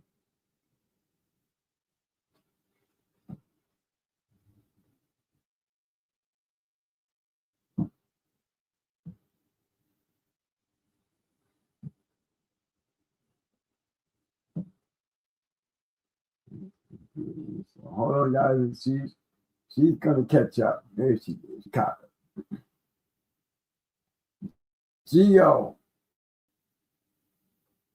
Coming off some of that red double stuff. And Cabino and Eli.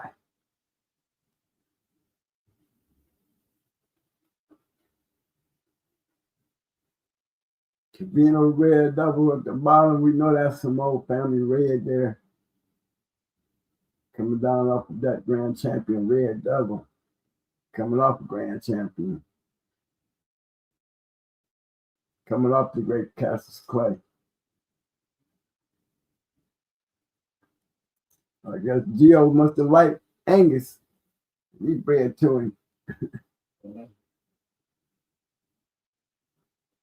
Okay, guys. All right.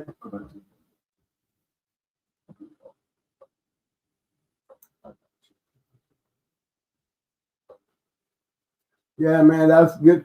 That was a good one on SuperNet, man. I really like going in there and doing my hands to him.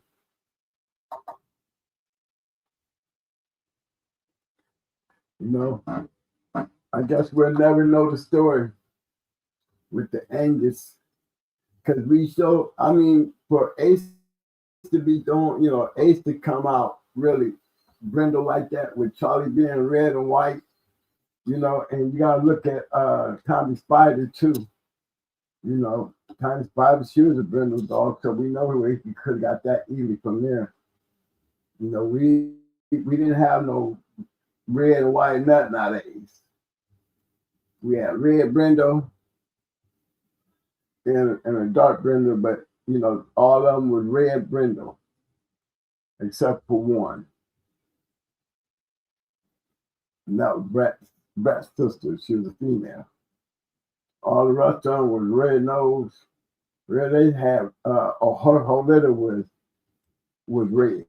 She didn't have not one black brindle like Ace. They were all red. Every one of them.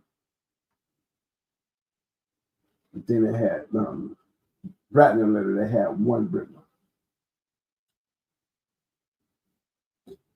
All right, guys, any questions?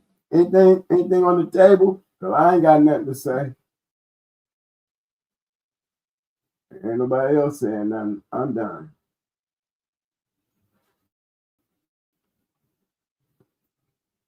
You take over now, Mike. I'm cool.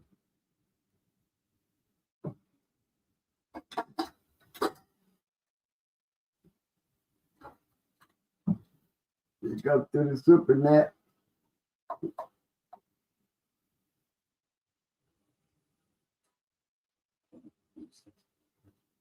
Huh? No, I said no. I didn't big up the SuperNet. I'm yeah. Anybody got no questions? Look in the chat.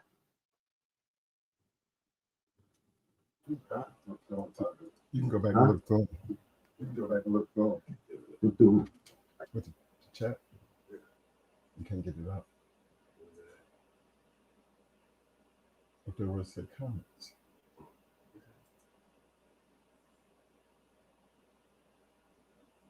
All right, fellas. Let me get my shout outs right quick. Big shout out to my man, Mr. Cecil Jackson. I see you, fam. Anthro Bulldogology, what up, fam?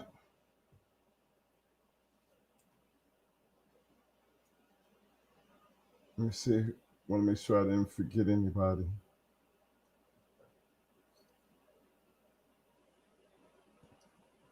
All right, fellas.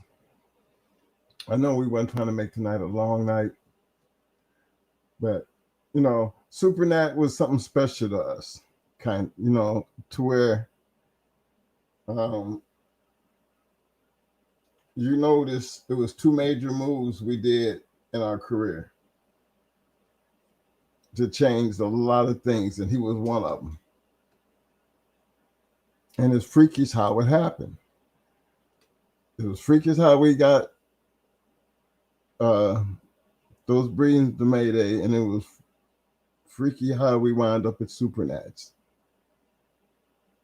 You know, but then all of it shit was crazy because remember, we wound up with Stone City having all that other shit we had going on. But these are our experiences to where we can tell you about it. But when you step back and you look at the dogs that these men were playing with, and we in their yard, and then think about why should our pedigrees look any different than their pedigrees, right? If we doing what they doing, why our shit should look the same way, right? And if it looked the same way, then if we know that pedigrees don't make the dog make the pedigree, okay, then let's talk about the goddamn dogs. You know what I mean? Because I'm telling you, the dogs will make you want to go look at the damn pedigree. And that was just our thing about that shit. How many times you got to do it to be convinced with what they already doing work, what they doing that you're doing works. So am I trying to be, some famous character and try to be better than them at breeding? No. We trying to do what they was doing. As you notice, these guys match dogs. Period. And the success of what they were matching is what made you go look at the damn pedigree to understand what they doing and how are they being able to be so consistent at doing this. And if you notice in Supernat's pedigrees, there wasn't a lot of goddamn breeding going on.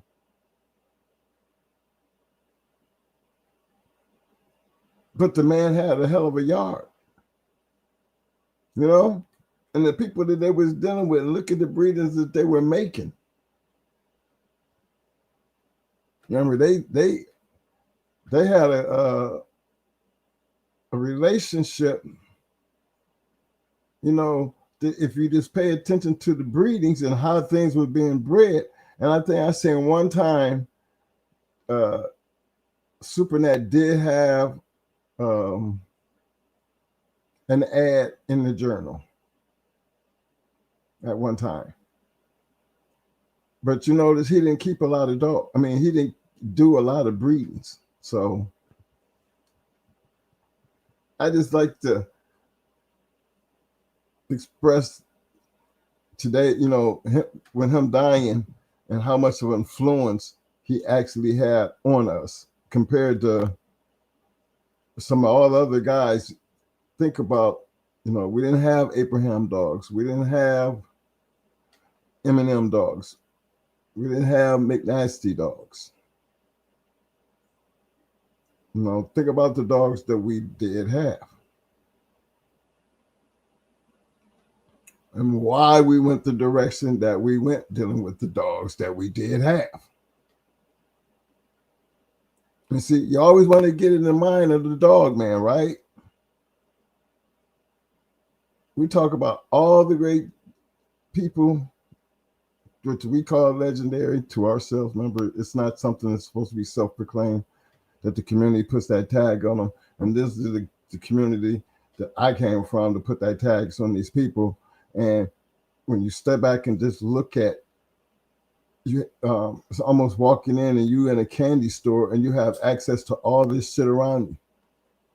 But just because it's all around you don't mean all the candy is supposed to be good. you gotta at some point pick your favorite. Which one you want to go with? I mean, you're in the candy store now. What you ready to play with?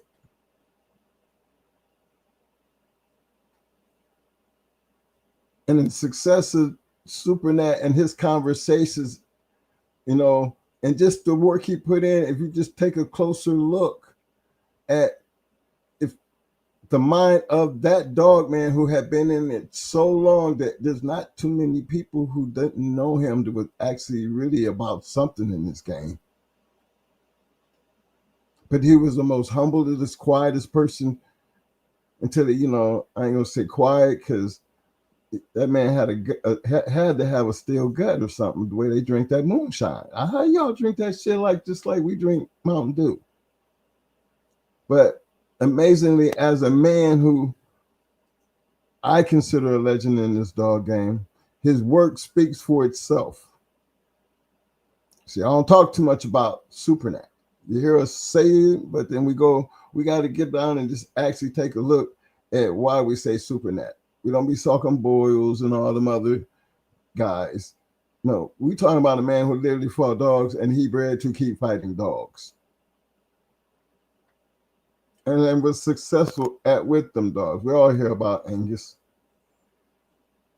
And you know the story about Angus and Ruby. But remember, all this crazy shit is happening on his yard. So who would know better than what was going on than just ask the man yourself? Now, and true enough, he might not have came to the forefront and really. Remember, he's the one that brought up the Angus situation. And for whatever reason, he did what he did. Even, you know, when it came down, even before they left, they asked, what did you mean by that? Why did you keep Charlie on the papers? And he smiled. And then we have thought about that plenty of years of why he smiled about that. But the thing was, he never threw a black dog. That was the crazy thing about it. Never threw a black dog.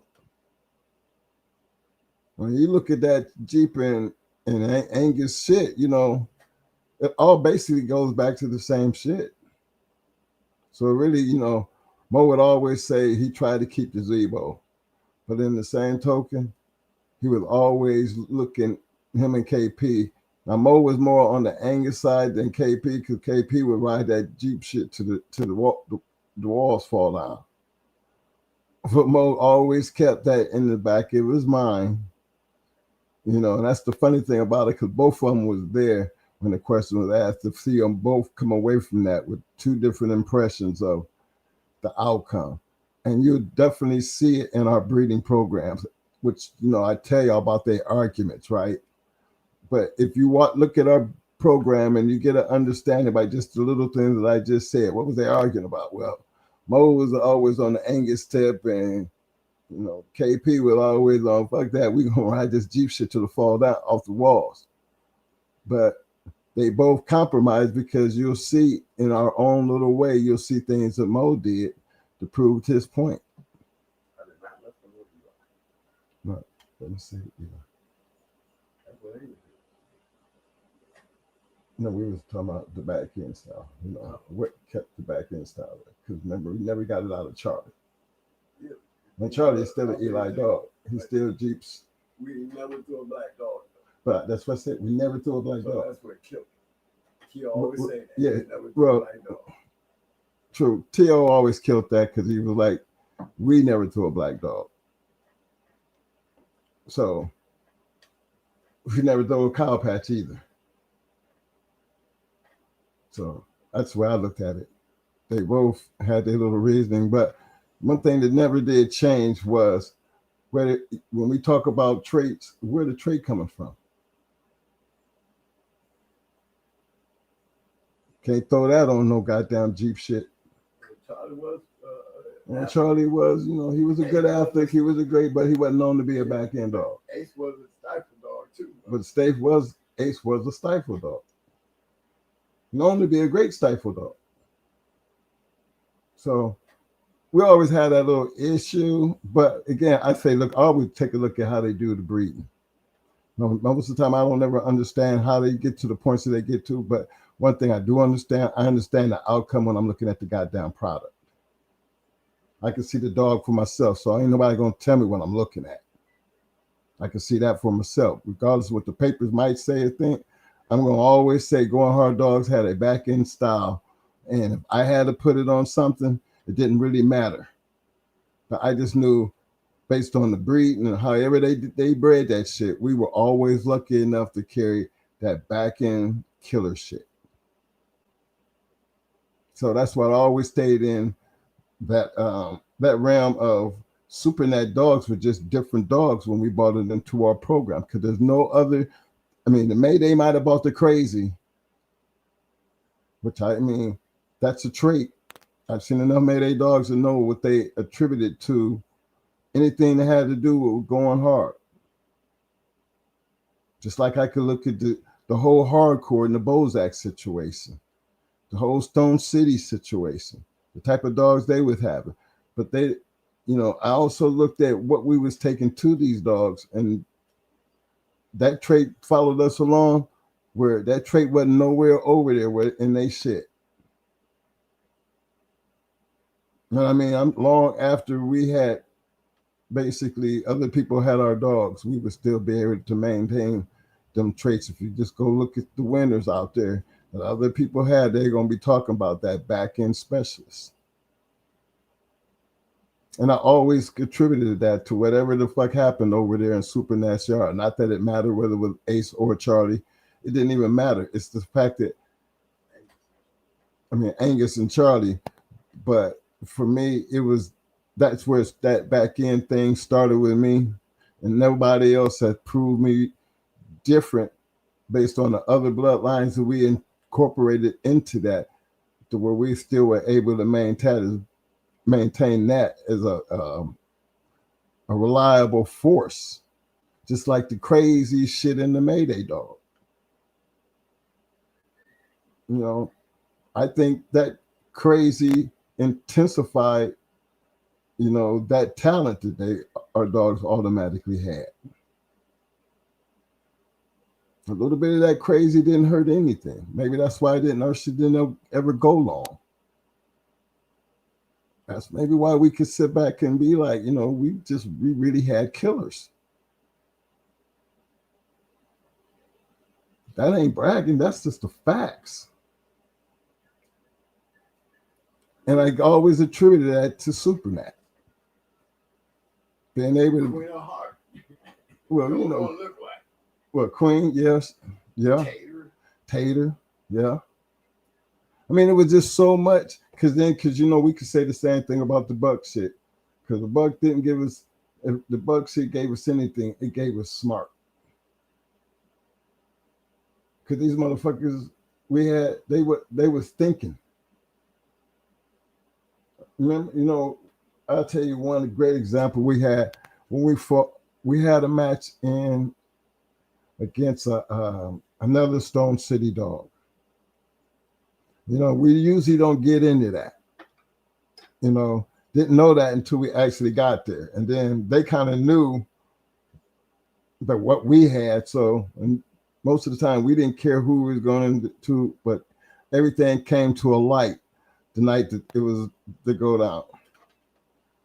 And a real reputable kennel for the area. I mean, just period. And I seen Buck Rogers do something that was supposed to be bred just like him, and watch him dominate this dog. Totally. Smart wise, athletic wise.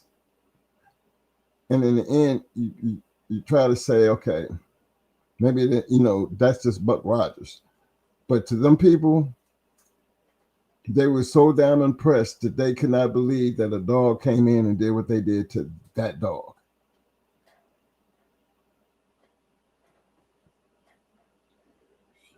They were shocked. And when you got that kind of respect. And remember, we're always going to have respect for the losers. But that just goes to show you the kind of dog we bought. I heard that conversation from Mr. Old Bill Struthers too. Said y'all bought a bulldog. Y'all beat a bad boy. So I think they've had enough good dogs to know what a good dog look like, especially when they get beat by one. So yeah, I always had that little extra, appreciation too. One of the nicest guys that I've ever had the pleasure of knowing that we was on their yard was Supernac. So I just think you can learn a lot by just that little conversation based on, the person, the man, and his work. Because I think his work will always speak for itself. And we say that about everybody, don't we? You don't have to talk about it. Just look at the quality of the work. I ain't got to say shit. Look at it yourself. You tell me. Let me shut up and let you give you a chance to take a look at that shit. You ain't doing that. You ain't never had that. You shouldn't have nothing to say about that. But try to learn from what you're looking at and try to get that. Now, I don't care how y'all do the breeding programs that you do. Anything about none of that. I'm more stuck to the quality of the American Pit Bull Terrier will always lie in the hands of the beholder, which is the dog man. If you want to be a great treadmill racer, wall climber, confirmation, best body in the world, who am I to tell you can't? I believe that's the joy of just getting out there, having the bulldogs and having that way of thinking. Because if you're really striving to do that, the dog's going to change over the years. The bloodline going to change over the years. But when do you hit that pinnacle when you be like, okay, I got some shit here? I can really truly tell you, when we got to that pinnacle where I knew we had a yard full of shit, good shit, just to even think about them days.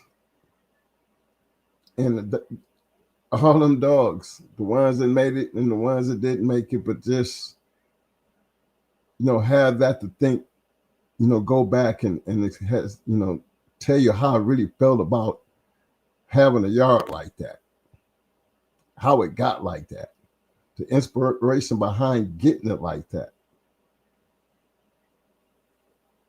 I wonder if them guys felt like that. I wonder if people showed Floyd enough appreciation that he knew that his name would live throughout the history or always be a part of the history of these American Pit Bull Terriers.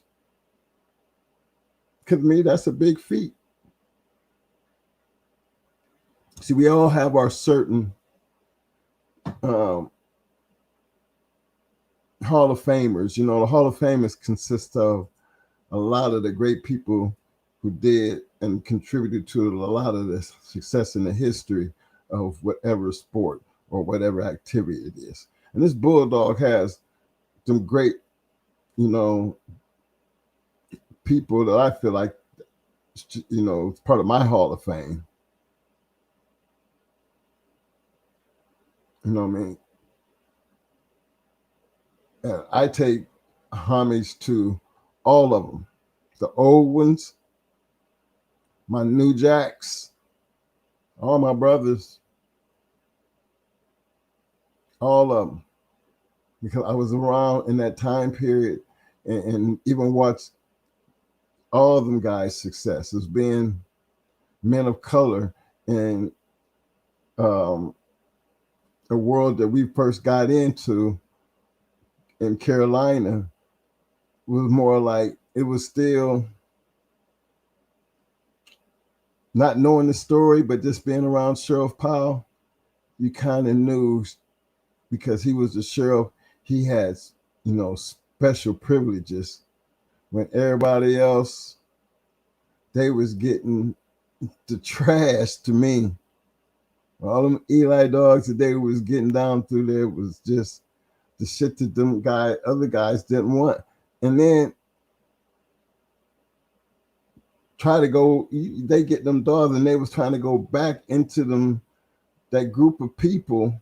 Now that might have been the same person that, they got the dog from, but somebody was part of that clique, and or part of that little circle over there, and they was just beating the shit out of them. I mean, those older guys would just beat up on them because you don't have the quality of the dogs they got. Even though you got it from so and so, but you didn't get their best shit. If I seen that as clear anywhere, I seen it in North Carolina. And I used to always say, man, thank God that Tony Wade got them great dogs, and he over there messing with Harry Hargrove. We didn't know them, Harry and them like that. We knew Tony. We knew Cheryl Powell. That's how we knew the other white guys. But as time goes on, you get a chance to understand that part of history, especially when you are a part of it. You're sitting there looking at it for yourself. You're a part of the change. You're a part of the growth. Because when we came into the game, we actually did step in with good Bulldogs. Them boys up in Detroit, they was there before we got there. The boys in Ohio, they was up there. They're doing dogs before we got there. When we got there, shit, Kingfish and all that shit it was hot as hell. That was a hot ass area. That whole Detroit, Ohio, PA, places was hot. Chicago. We leaving the hills of North Carolina to walk into the city life. Ben, that's where we come from anyway, and jump right in there. Totally two different types of living, totally two different types of bulldogging. The boys up there didn't have them big yards, but them boys, you could best believe the shit that they could keep and take care of. Hey, that's how we learn to respect a chain spot. You be around them kind of people who don't have that space, then just because you got that space, that chain spot hold just as much responsibility as that damn crate that was sitting in the house in the basement or out in the outside shed, just heated and air conditioned and everything. They ain't gonna be outside. It was always didn't have a lot, but they had the right ones. You learn to appreciate that. Hold on. I think I see the Mad Doctor back here. Mad Doctor. I want him to always think I'd be kind of kick him out. Where he at? Is he still back there? Y'all still hear me? Because I was waiting on the Mad Doctor to pop up. Still ain't popped up. Oh yeah, Mad Doctor, what up, fam? Like I was saying, it was just tough, man. You had to dig deep because you had got a good one. Salute twins, salute chat. You had to dig deep, man. Like if you had got a good one in Detroit, you can't have a yard full of dogs. You space dogs, though. You have kennel partners. Like I had 7. My cousin, he killed about 5, and Joe killed like about 4. And so we all just blend in together. But out of all our dogs, you had to come together, bro, because you got to have a bad animal to challenge in the D. So we just got together, man. You can't have a yard full. We didn't care about puppies that much.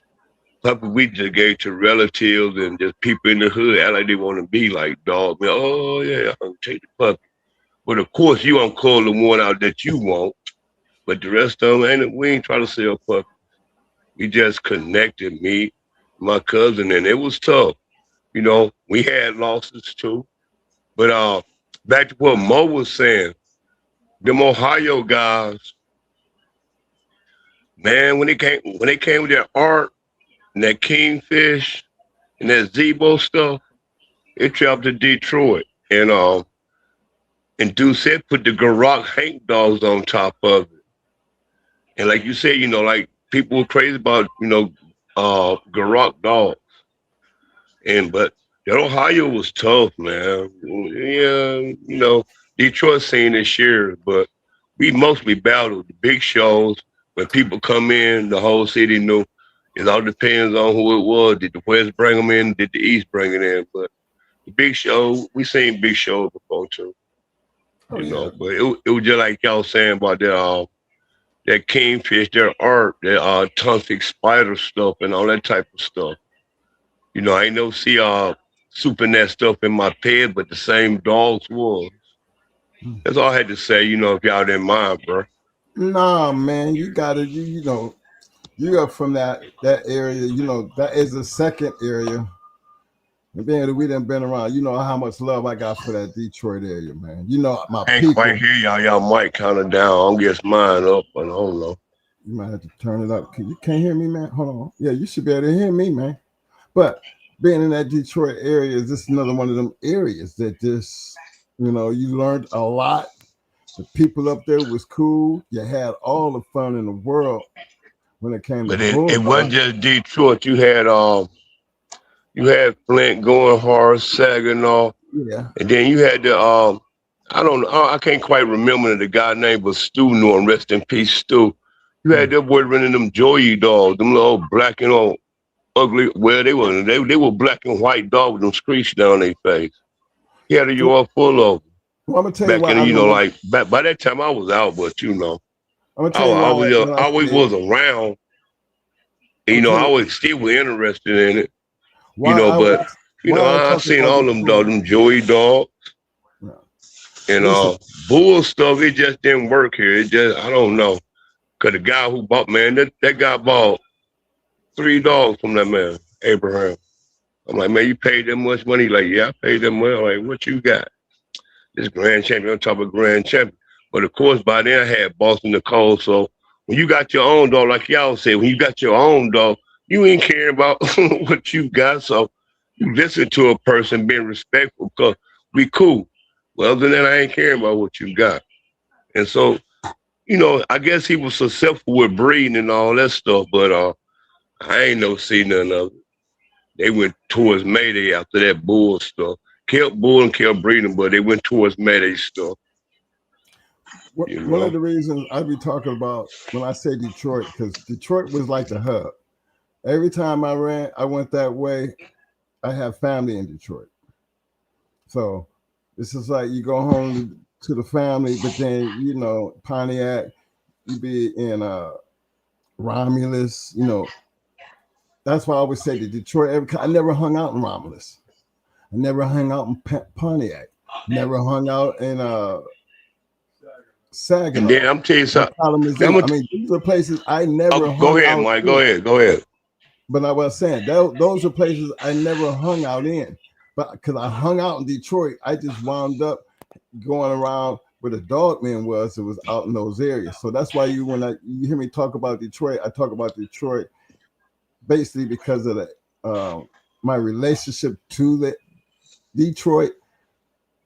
Because everywhere else around there, the Kalamazoo, Pontiac, and all the places, I never hung out there. But that's where the dog, some of the good dog men were. So Detroit, that's like the whole area for me when I look at Michigan and that Michigan area, just like with Carolina. I mean, and then like I ain't gonna say what peaches and cream for, cause we had 2 losses too. People that made champion on us, we done lost to tough competition. The only thing that we were scared of was like them big ass, like them big crowds. Them big crowds we stayed away from. And then like, oh, you gonna meet us? You bring about 10 or 15 people. We ain't not gonna have 100 people here. So that's the way we kind of ran our thing.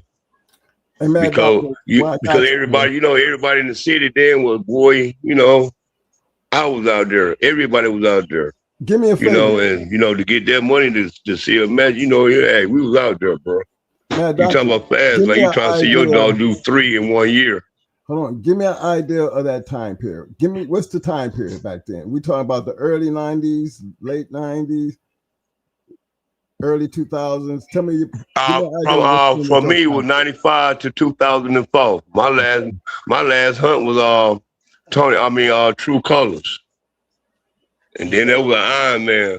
We lost that one to Stu in the True Colors, but we lost that because they didn't know how to handle the dog. They let the dog go when he stopped in the middle of the pit. When the dog stopped in the middle of the pit, let him take the 10 count instead of releasing yours.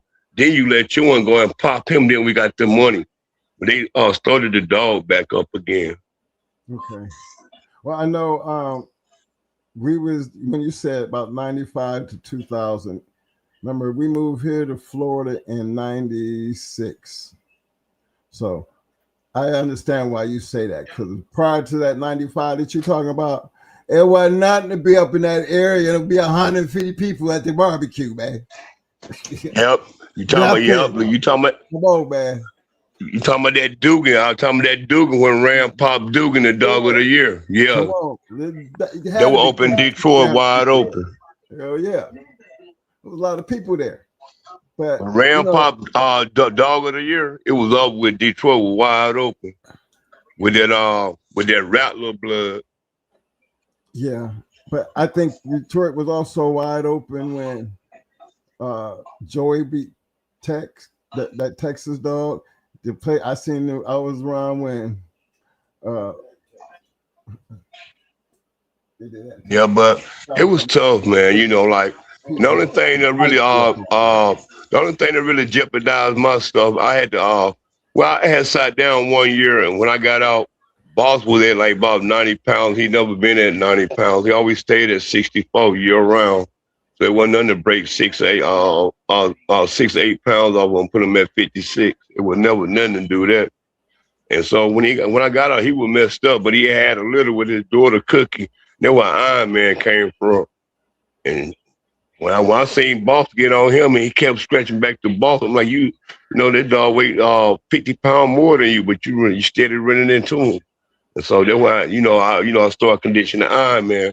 But he blew his hip out in the back. And I kept telling my cousin them, like his back end ain't gonna be strong.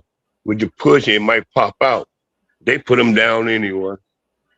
I wasn't mad about it because we all cousins.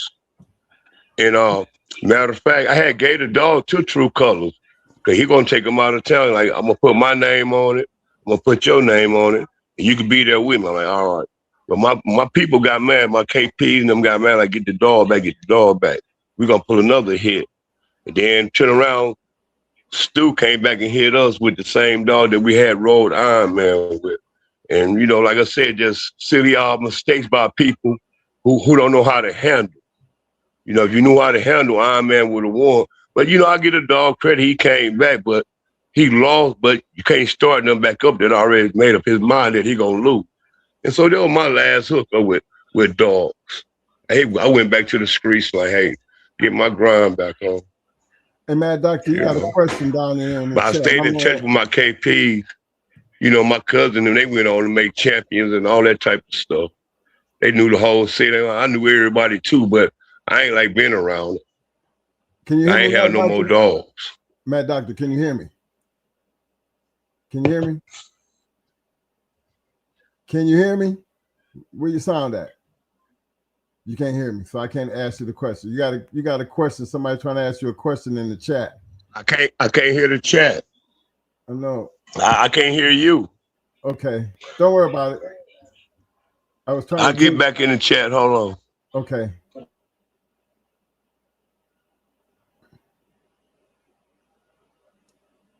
Now, Mad Doctor, there was a question in the chat that somebody was asking you, so that's why I was trying to get out there. But look, fellas, big shout out to my man, Mad Doctor, coming up, sharing that little conversation with us. Hey, fellas, we finna get up out of here. Like I said, this year it was one of them kind of years we lost. I mean, literally the last couple months, man, we have lost some good dog, man. But for me tonight, this was a special one, simply because, like I said, the impact of SuperNet.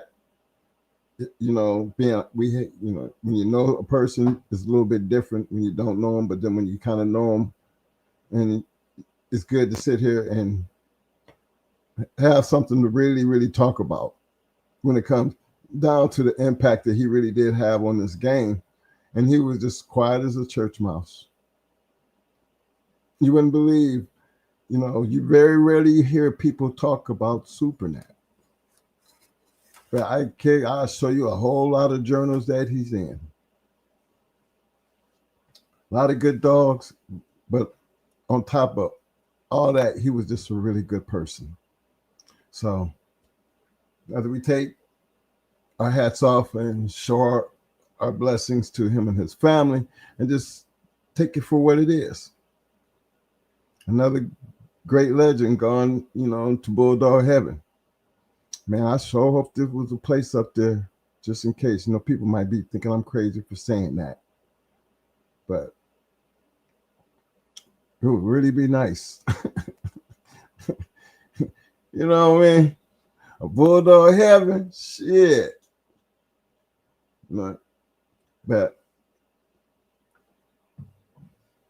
it's just a great, community for, as far as a part of my life. Because of good people like him. I mean, a good religious guy too. So it was not like he was a bad guy. He was like, hey, this bulldogging is just something different.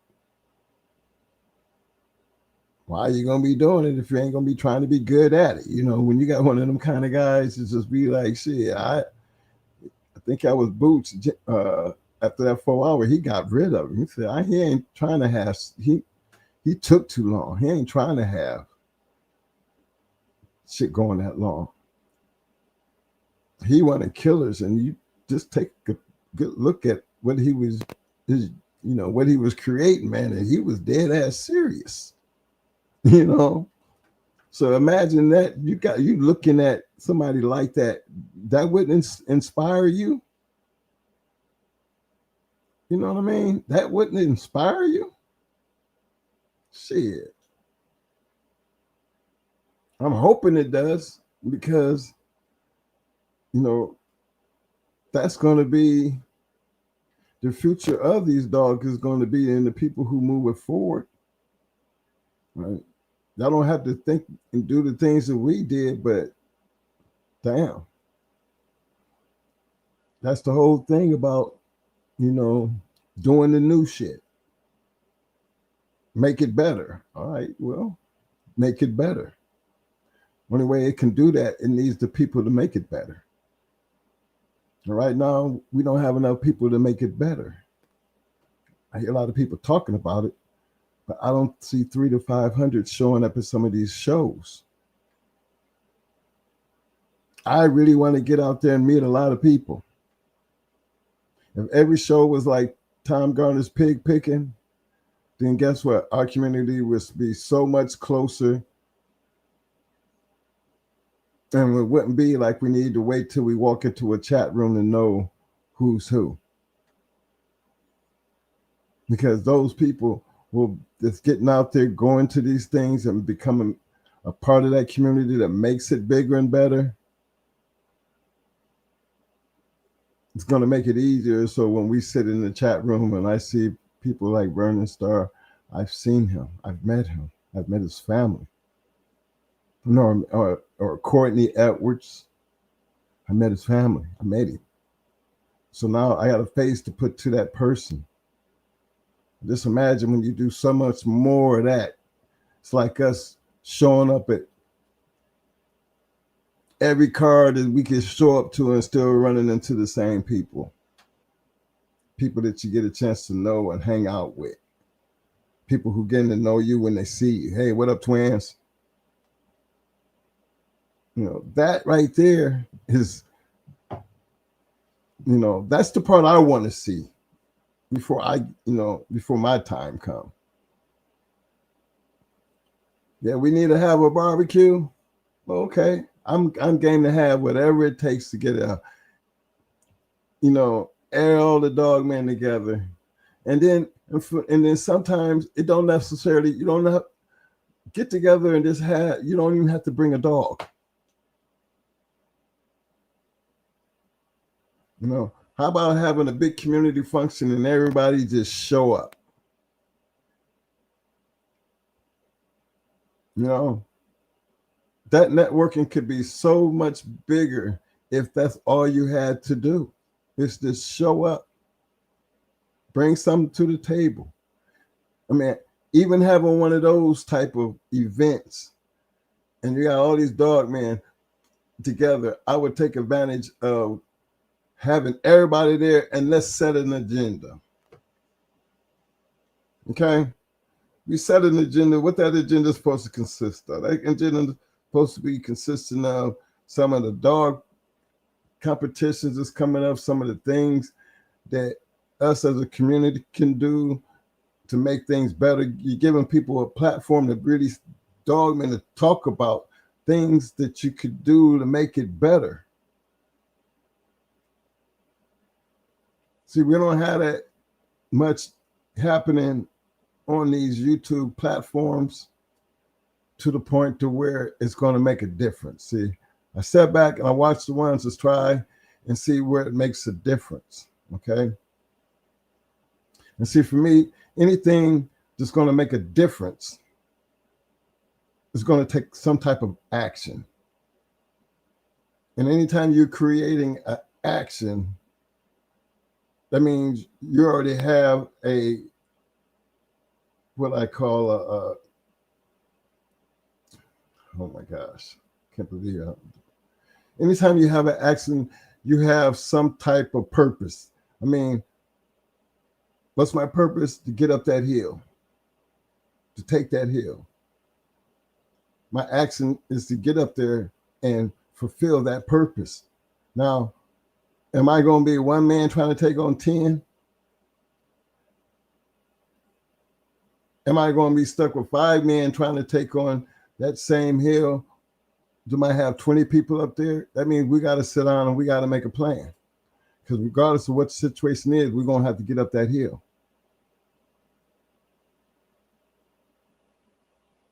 And believe it or not, we're going to figure out a way to get up that hill and take that hill.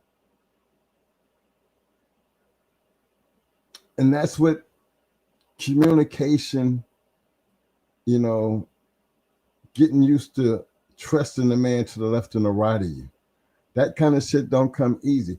And, you know, that's that kind of shit that I say is the hardest thing to do in this bulldog game, because integrity is not there. And anytime that you're dealing with bulldogs with the lack of integrity, it always go to shit. And to me, that's only because it's bad business. That's what it really is, just bad business. So let's concentrate on creating good business. Good business means we don't have to be out here arguing about pets when really it doesn't matter. You know, especially to prevent you from being in part of a confirmation show where all you got to do is just go register.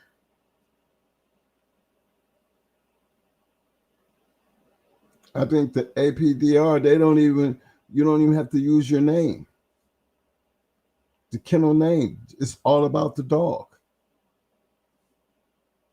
You know, that's cool if that's what you're worried about. But I don't even see why, you know, because if things are changing, titles as far as what we did in the past should not hold as much credence. You know what I mean? But you're still talking about a dog man that's coming from the past and looking about what the future is supposed to look like.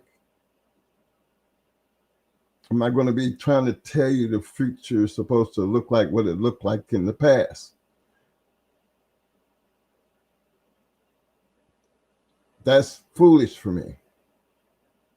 But I can truly tell you, this game was here long before I got in it, and it's going to be here long after I'm gone. So it don't need me to speak for it at all. It is what it is.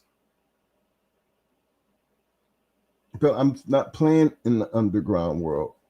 I talk about the past, but I'm living for the future. And my future that I'm looking to live forward is to tell everybody being out here on podcasts and doing all the shit that you're doing, does the pedigree really matter if you're not doing nothing with it?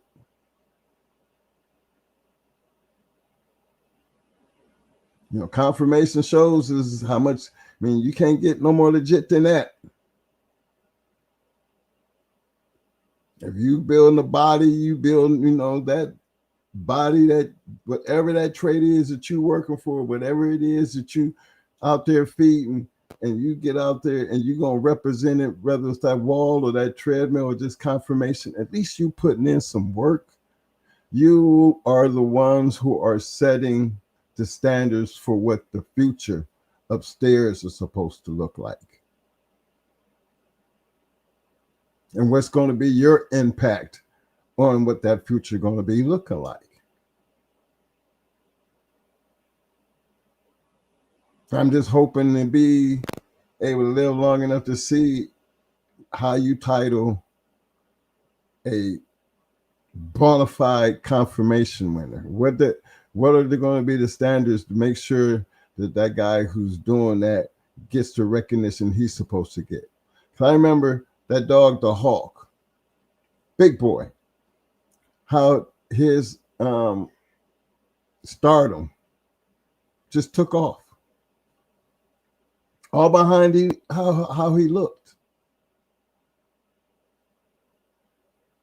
That was impressive to the world. Okay? So it's for me, I don't look at it things as being impossible, because it had nothing to do with him being no great guard dog. That had nothing to do with him being no great match dog. No, none of that shit. We don't even know how the damn dog was bred.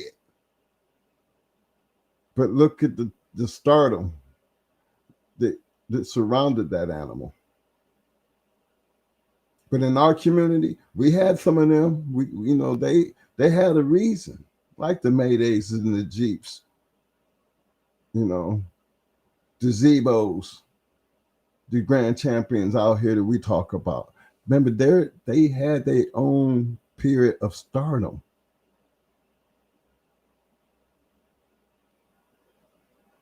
So that other part, as we move into the future, I'm letting y'all create that story. My story has already been done. Ain't nothing back here we can change. So, but I don't have no problems sitting here and hoping for that better future.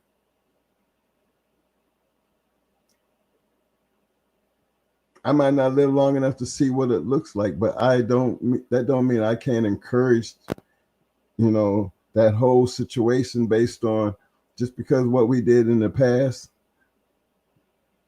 Don't mean y'all can't do what you need to do in the future, because regardless, our purpose was just different. But our love of the dogs and our competitive nature should never change, regardless of what we're doing. So if you can understand that part, because I understand that part, that's why I can understand what you guys have to do. Don't hate on nothing that's been done already, because unless you've done anything that we can even talk about back there, that's not even a conversation that I would even suggest people like that have. Because it don't work. It don't. But what goes on in the future, that's something kind of new.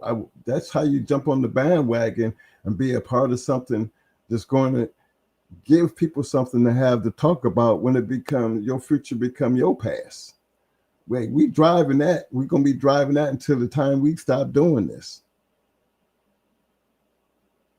But the first thing you got to learn to do is respect the past. Understand it. When people are willing to share that with you, understand it. Don't try to put holes in it or try to diagnose it to where you got to find something wrong when guess what? We are talking about these people. These people really have something to show. Can you do that? I mean, at the smallest level, can you do that? Because every time we open one of them sport and dog journals, or one of them American Game Dog Times match reports, I'd really be looking for somebody to pop in there and tell me that you in there somewhere. Because as you notice, there's a whole lot of names in them books.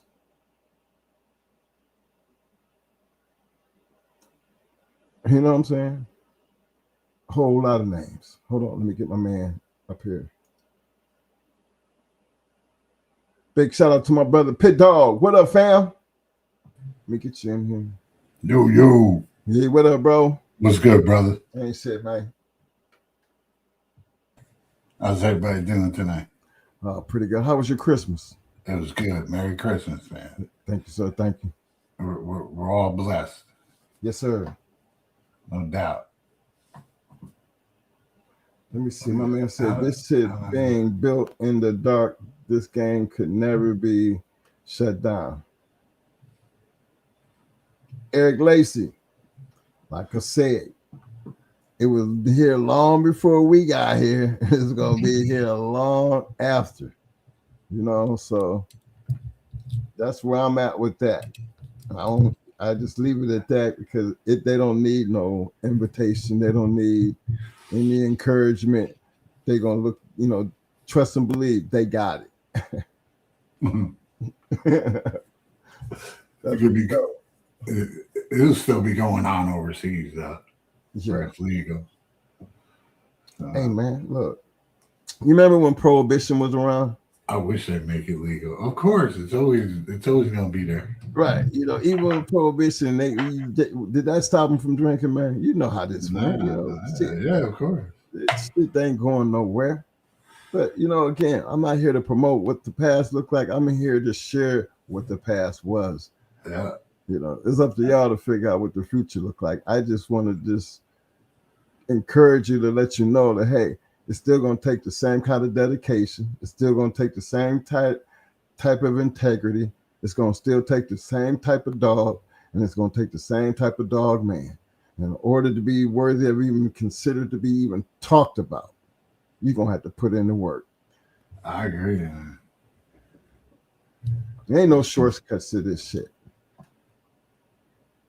Big shout out to the Mad Doctor in Huntsville, Alabama. It's where my lineage began on my father's side. Huntsville, Alabama. Let me see. Haynesville.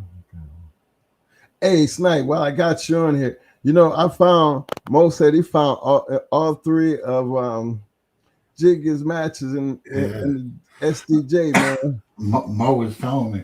Yeah. I was like, I didn't send them in. I wasn't fucking with them. Okay, because Mo, not after all that shit that happened. No. Yeah. So we didn't give a fuck about that shit. I know what we got.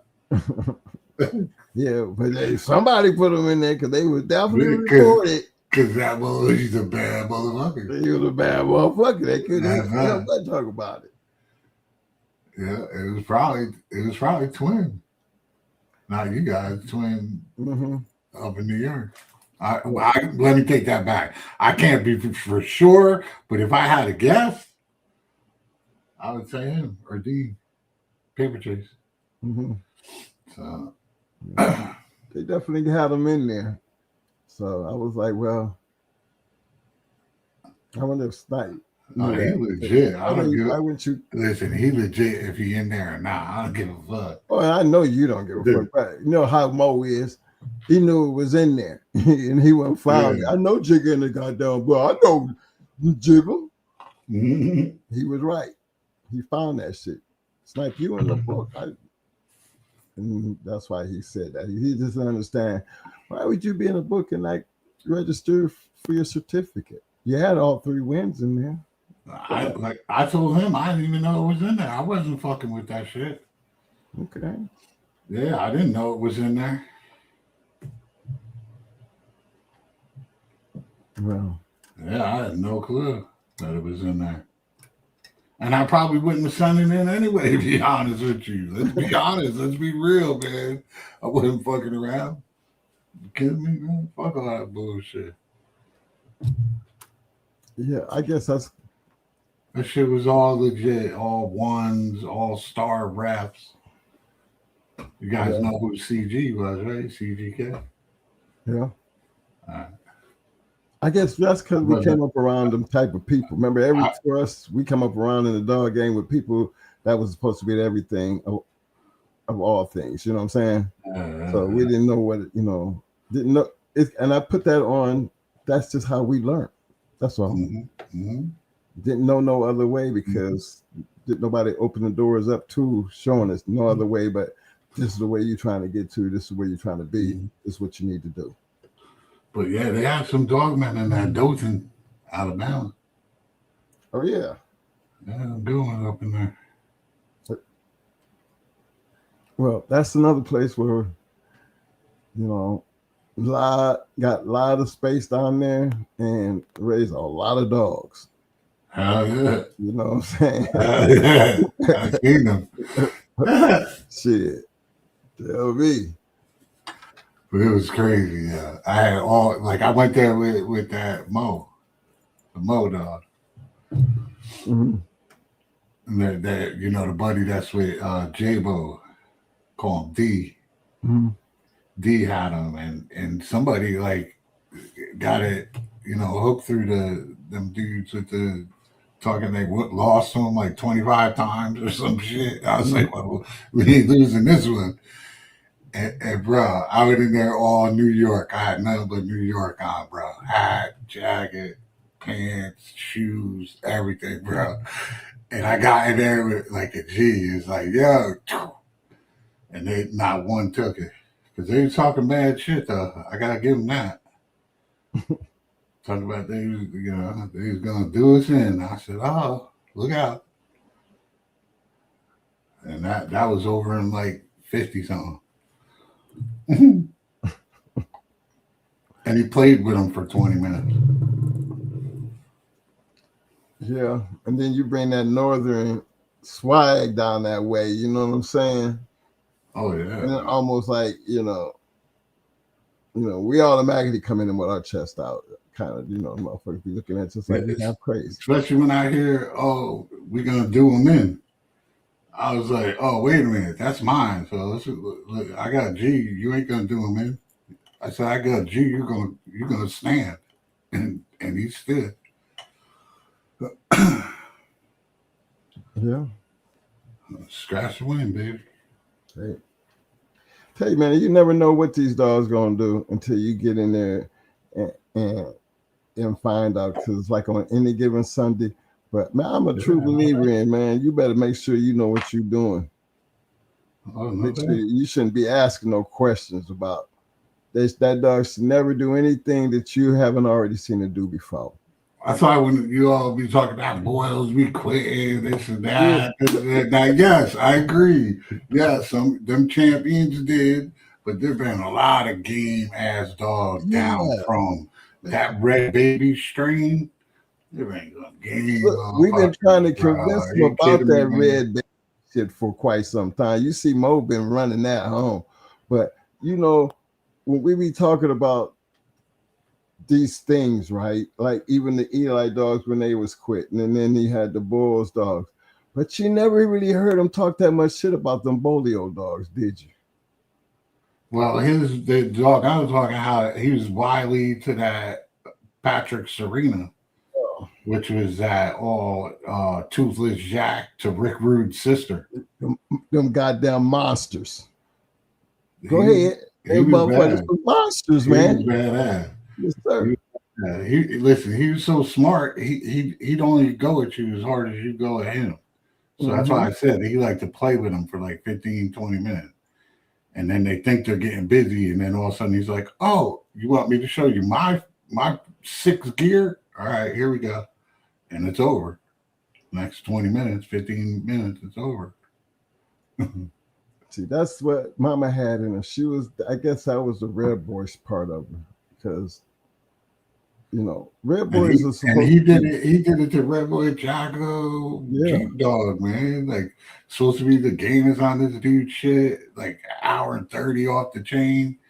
Man, he lasted 30 minutes and he stood. Yeah, but it'd be like that when you're dealing with a killer, though. Because I've heard that so. No, Nah, he'll wreck you with it. He wasn't like that. He wasn't no finisher. He He never had to. Just put it like that. Right, exactly. Yeah. He didn't have to. He would. I seen Right. him. Yeah, he would. He would. But he'll wreck you. Front, back, all over. He'll wreck you. Well, that was one thing about the game. I never really seen that many dogs murked. Compared to the ones I've seen stand or get picked up. They're wreck you. But them good ones, them good ones, them historical ones, you just know that the end is inevitable. And that's another one of the things about the game that I always felt like, all hands off, and this was the outcome, true outcome. Nobody had to make them do it. This is what it looked like when they want to do it. You can't but respect that. And that to me, man, that just makes my motherfucking blood, just get goosebumps and shit. Because that's what I call a warrior, a Spartan, a soldier. Just all that is in. And you don't have to make them do it. You know what I mean? They're doing it because they want to do it. Yeah. And that's how I feel like a soldier. A real soldier, he don't care. He going in. A real bulldog, he don't care. Where you at, where he at, it's on. Game. You got to respect that part of this, man. Now, I don't know, like I said, we always talk about the future simply because first of all, I don't like to see people go to jail about these dogs. Yeah, I don't either, man. I hate to hear it. It's too bad that it's gotten that bad, you know what I mean? But what are you going to do? I mean, I see dudes. It brought the wrong element, you know what I mean? But totally. To me, they're dumb. They should legalize it and put the right people in it. Keep the bad people out of it. Make it legal and whatever. Tax it and do whatever, man. You can make a lot of money. The government, whatever. Well, I knew we was in trouble when that. I knew. But it's too barbaric. It's too barbaric. No, but I knew we was in trouble when they got rid of dog racing here in Florida. Yeah, I agree. I knew the dogs is in trouble. Because you have to understand, and you can go look it up. And I'm not being, nothing. I love women and all that, but more women in to make the laws, they change it and they make it worse. Yeah, they think it's barbaric. So I don't know what to tell you. I don't do it anymore. I did back in the day. It was fun back in the day. Mm-hmm. That's all we can do is say how fun it was back in the day. And I mean, I try to get people to understand anything, it's the reality of actually playing the game, and I get a better insight on our mindset while we were playing. Yeah, and I agree with you guys with getting that mentality, coming out of the military, being Marines. Yeah, you know what I mean? It's like they're the same way, man. Just I don't know. It's hard to explain to people that never been through it. Yeah, it really is. You can talk to your blue in the face, but if they ain't been there, they don't fucking know. I'm just keeping it real. Yeah, but you know what? That's because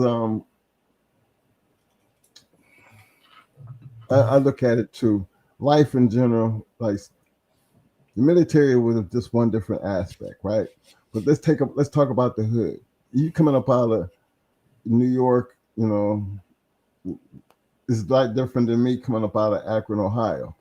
New York had all those 7 boroughs, you know what I'm saying? So everybody was pretty much, that's a big city type with millions. Different people almost living a different type of culture, living that close, but all be the same people. You know what I'm saying? Mm-hmm. All with different cultures. Yeah. Oh, I know. So for me, that's like a war zone within itself. Mm-hmm.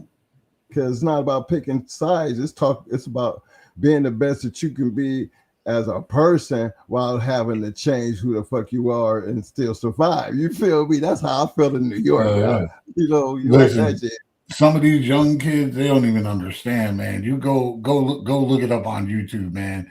Put New York City and in there in the late 70s, 80s, Mm. and you'll see it was a war zone, man. Fucking early 70s, really the 85. I mean, shit. It didn't calm down until like the middle of the 90s. Yeah, I mean, it was still a lot of bad places, but it Yeah. wasn't. But yeah, Listen, we could drive in around the to the boroughs and, in the without having to worry 70s, about it getting the looked car like stolen or Beirut. It looked like carjacked. Beirut bombing, bro. In the Yeah. 70s, you can go look it up. You'll see it. That shit looked like houses bombed and just burnt out. It looked like a war zone, man. Not just because there was Neighborhoods and gangs. buildings, it's like, damn, why don't they tear this shit down? Depending on where you went, man. I was up in, I'm telling you, man, I have family up in that motherfucker. Still got family up in there. But it was a time, regardless, I seen people stripping a whole car right in the middle of the goddamn street like it wasn't nothing. Stripping it. Doors, everything, like it wasn't nothing. 2, 3 o'clock in the morning, go by, see one up on bricks. But for me, coming from Ohio, when I did go to New York, because from a kid, I went straight to the military. Going and being in the military and then living down south, you see things a little bit different, compared to coming back to Ohio and then going up into Rochester, Buffalo, Lackawanna, New York City. That's a whole new different type of life for me, because it was like, this is a lot faster, a lot more shit going on. And they right, don't nobody sleep in the Big Apple. No. 3, 4, 5 o'clock in the morning, we still out there, and just like it was still the middle of the day. Yeah, so 9, 10 o'clock, 11 o'clock. Yes, sir. So that's a whole new lifestyle. And then when you get into that underworld, it's the livest. Remember, I got a chance to deal with it on the dog side and the music side. Right. So that underworld there, it was just different because it was always live. Yep, no doubt. Yeah. And that's right. I forgot it was Farmer in that last one. That's right. I forgot about it. I thought it was Captain, but it was Farmer. Let's see what we got here. I remember seeing that when I saw the rerun. I was like, "Oh shit, that's right. It was Farmer." But it was that Captain's spot. Mm-hmm. Big shout out to my man Guy Colson. He said, "To all the Bulldog men, I salute you for whatever you do with your dogs. Make a mark on the game. Do you and be safe." That is a great comment, my friend. Indeed. Because if you really believe that, you wish the best for every man, and I always do. That's how it should be. So I think it's important to be, first of all, be who you are, be the best that you can be. That part right there, if the best that you can be is standing back talking shit, then okay. Because you'll be, them kind right there, they easy to run over.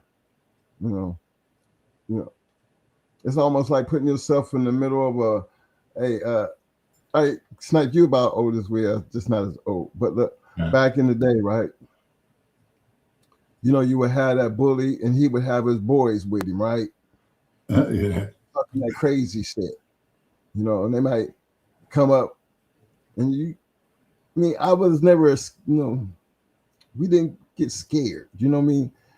Yeah, you guys are wrestlers, so right. Let's get down.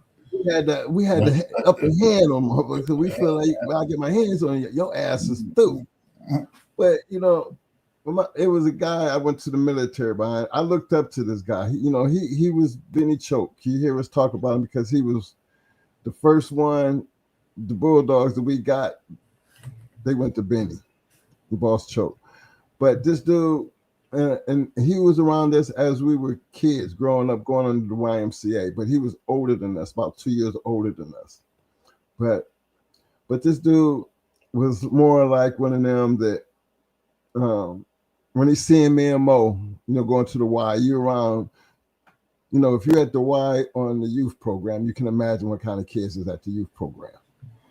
And you got Boss Choke, he like the lead, he's one of the older kids, but he's like the leader, because we had leaders who took control of the kids, not taking control of them, but just basically help them become better at what they're doing. And these dudes was like drill instructors on kids, but they were kids themselves. So they really didn't know no better, but they were good at things like football, basketball, that they could hold down their own when it came down to representing the youth center. Right. But I remember he was always like, y'all should never lose a fight. And he was like, so you already, y'all can expect for a lot of people, a couple of their boys, they come up to you, be ready to fight. He said, man, always take out, don't never be one to run your mouth. Because it's always the one, if you run their mouth and you bust him hard enough, the other three gonna run, right? Yeah. This dude lived on that, man. And as a grown-ass man from a kid, when that man went to the service, instead of us going to college, that's how we wound up in the Marine Corps. From the time my whole entire tour through the Marine Corps back to the streets of Akron, Ohio, I was with this dude in some type of way in my life.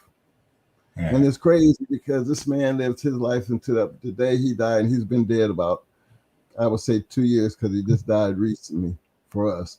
But that was one of them true bulldog guys that was just never changed who he was, actually was well known, not just because of me and Mo, but because, of who he was as a person. The most sweetest guy you would want to know, but the most dangerous motherfucker that you would ever want against you. All right. They're the worst kind. That right there, that part right there. To live, to see that the streets didn't kill him. Cancer did. The Marine Corps didn't kill him. Cancer did. You know what I'm saying? So I be looking, those is bulldogs to me. People who be standing on their business, you know what I'm saying?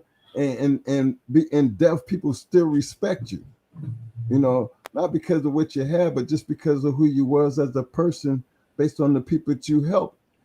I wasn't the only person that looked up to that dude and appreciated the things that he did for me in my life.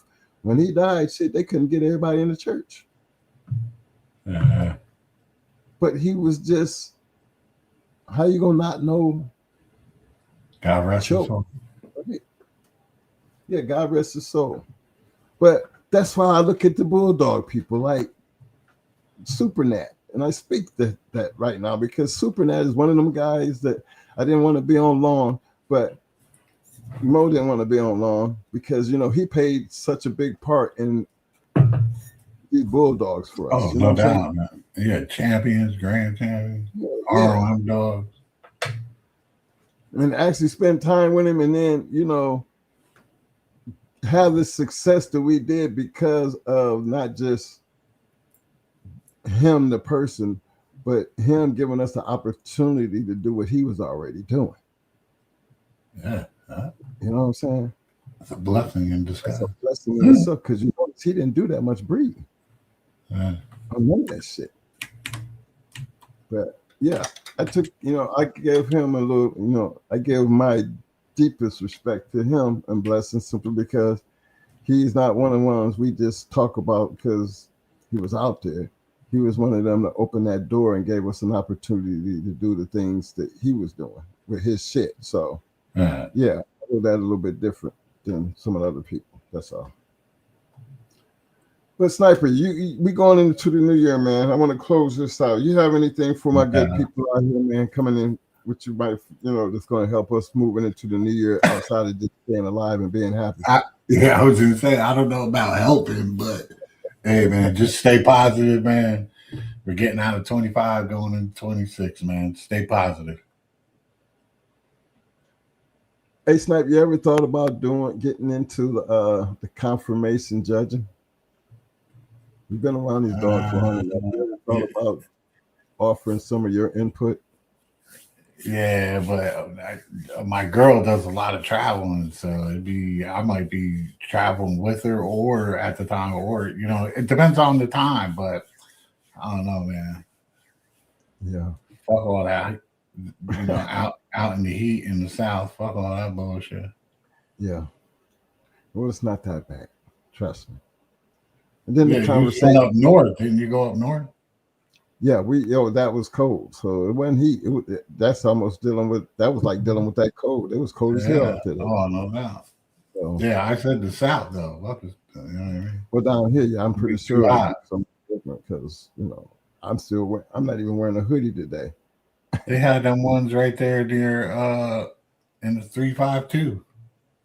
Yeah. Just above that, below Ocala. I forgot the name of it, man. Mm-hmm. They had a good turnout. They had they had shows there. It'd be hot as a motherfucker. Yeah. I know Chico had some good shows up north. I don't know if he's still doing that. South Jersey. mhm. Well, I'm gonna Yeah, get with my boys over the Chico had some good. APDL. They're looking to increase their show, create more shows. I mean, South Bottom, what he's got going on, that's what, like almost a yearly thing that I know people starting to look forward to. So I expect that to get bigger. It just, here you ain't too far from where we at. We just got to hook up. I always say, man, fuck the cold. Y'all want to hook up and enjoy yourself? Come to Florida, cause shit, Yeah, it's a winter lot. time, but You know what I mean? not in the middle of August, June, August. Now I'm talking about that September, November, October shit when you don't have the holidays and don't have to worry about the traveling. And then when you talking about these are almost like down months here. Yeah, the fall is better. Fall. Yeah. So everything's a lot cheaper. And then there's so much to do here. You know what I mean? I agree with You that. could get out here and hit a bar or a club, and it wouldn't be unusual for people to see a whole bunch of people from everywhere just hanging out enjoying themselves. But I mean, you could deal with the hurricanes. The one, even 5 people live through. So yeah, and I don't think the hurricanes deterred me to the point that I ever felt like I was ready to go back to the cold, though. I was there. I was there. Katrina went straight across Florida before it went into Louisiana. Shoot, look, I was here with Wilma, Charlie, Katrina. I mean, I was an insurance adjuster. Remember, I think it was Charlie that went all the way, came through, went all the way up north, and then came back. So I had a chance to see the inside and the damage because I was a hurricane insurance adjuster. So I got a chance to get out there and help fulfill a bunch of them claims. But I stopped right there to Katrina. I was actually on my way to Biloxi, Mississippi, because that's where they had us going. Not going into New Orleans, but that's where they was setting up the FEMA in Biloxi. And I seen that shit on the news. And I remember my wife saying, "Don't come home." Cause I was just coming out of Miami, and I was gonna stop back through Tampa, and then I was gonna go take, because we get paid off the percentage of what the value of the property, right? So I'm taking that, Biloxi. The way that hurricane went through there's nothing there. So that's like open season for an insurance adjuster. But when my wife told me, he said, "Look at the news." I seen that shit. I said, "Nah, let me take my ass home," because The way that shit look right there, it's no telling how long it's gonna be before we even get into New Orleans. That was bad. That shit looked crazy. It was devastating. That's Devastated a lot of people, man. A lot of families. Totally devastating. Still to this day, and it was what, 20 years ago. Yeah. Go down there and you still see the top of roofs and shit where that used to be a neighborhood. Still in the water. So hopefully we're gonna have a better year going into next year. Nah, I'm from New York, man, and I'm in Florida though. I've been down here for quite a while. Yeah. I'm from Ohio. Yeah, mad ass if I was from Bama. Like I'm from Ohio. But come on now. I'm still here in Florida. But being in Florida, North Carolina, Ohio, it don't matter where you're at when it comes down to these Bulldogs. I just think it's important to be able to become a part of something that, it's easier to be doing something when you looking to be better at it. Like, remember when you got into Bulldogs? Tell me, was your first Bulldog a monster? Yeah, basically, it was Wiley. Right. Wiley was first. Wiley was your first Bulldog. You had a monster. Yeah. So, but how did I don't know. I wouldn't say a monster because he didn't have no finish, but he'll tear your front end up. Two-time winner. Oh yeah, Darren Tucker called him. He said he's an ace foot doctor. Yeah. Man, he'll tear your shit right off. Now look, you had a dog like that. Now, just with you being green to the game, what kept you focused? Because I know damn well you didn't come in knowing how to put Wiley in condition. You didn't know shit. So help me out. Being that was your first dog. Talk to us.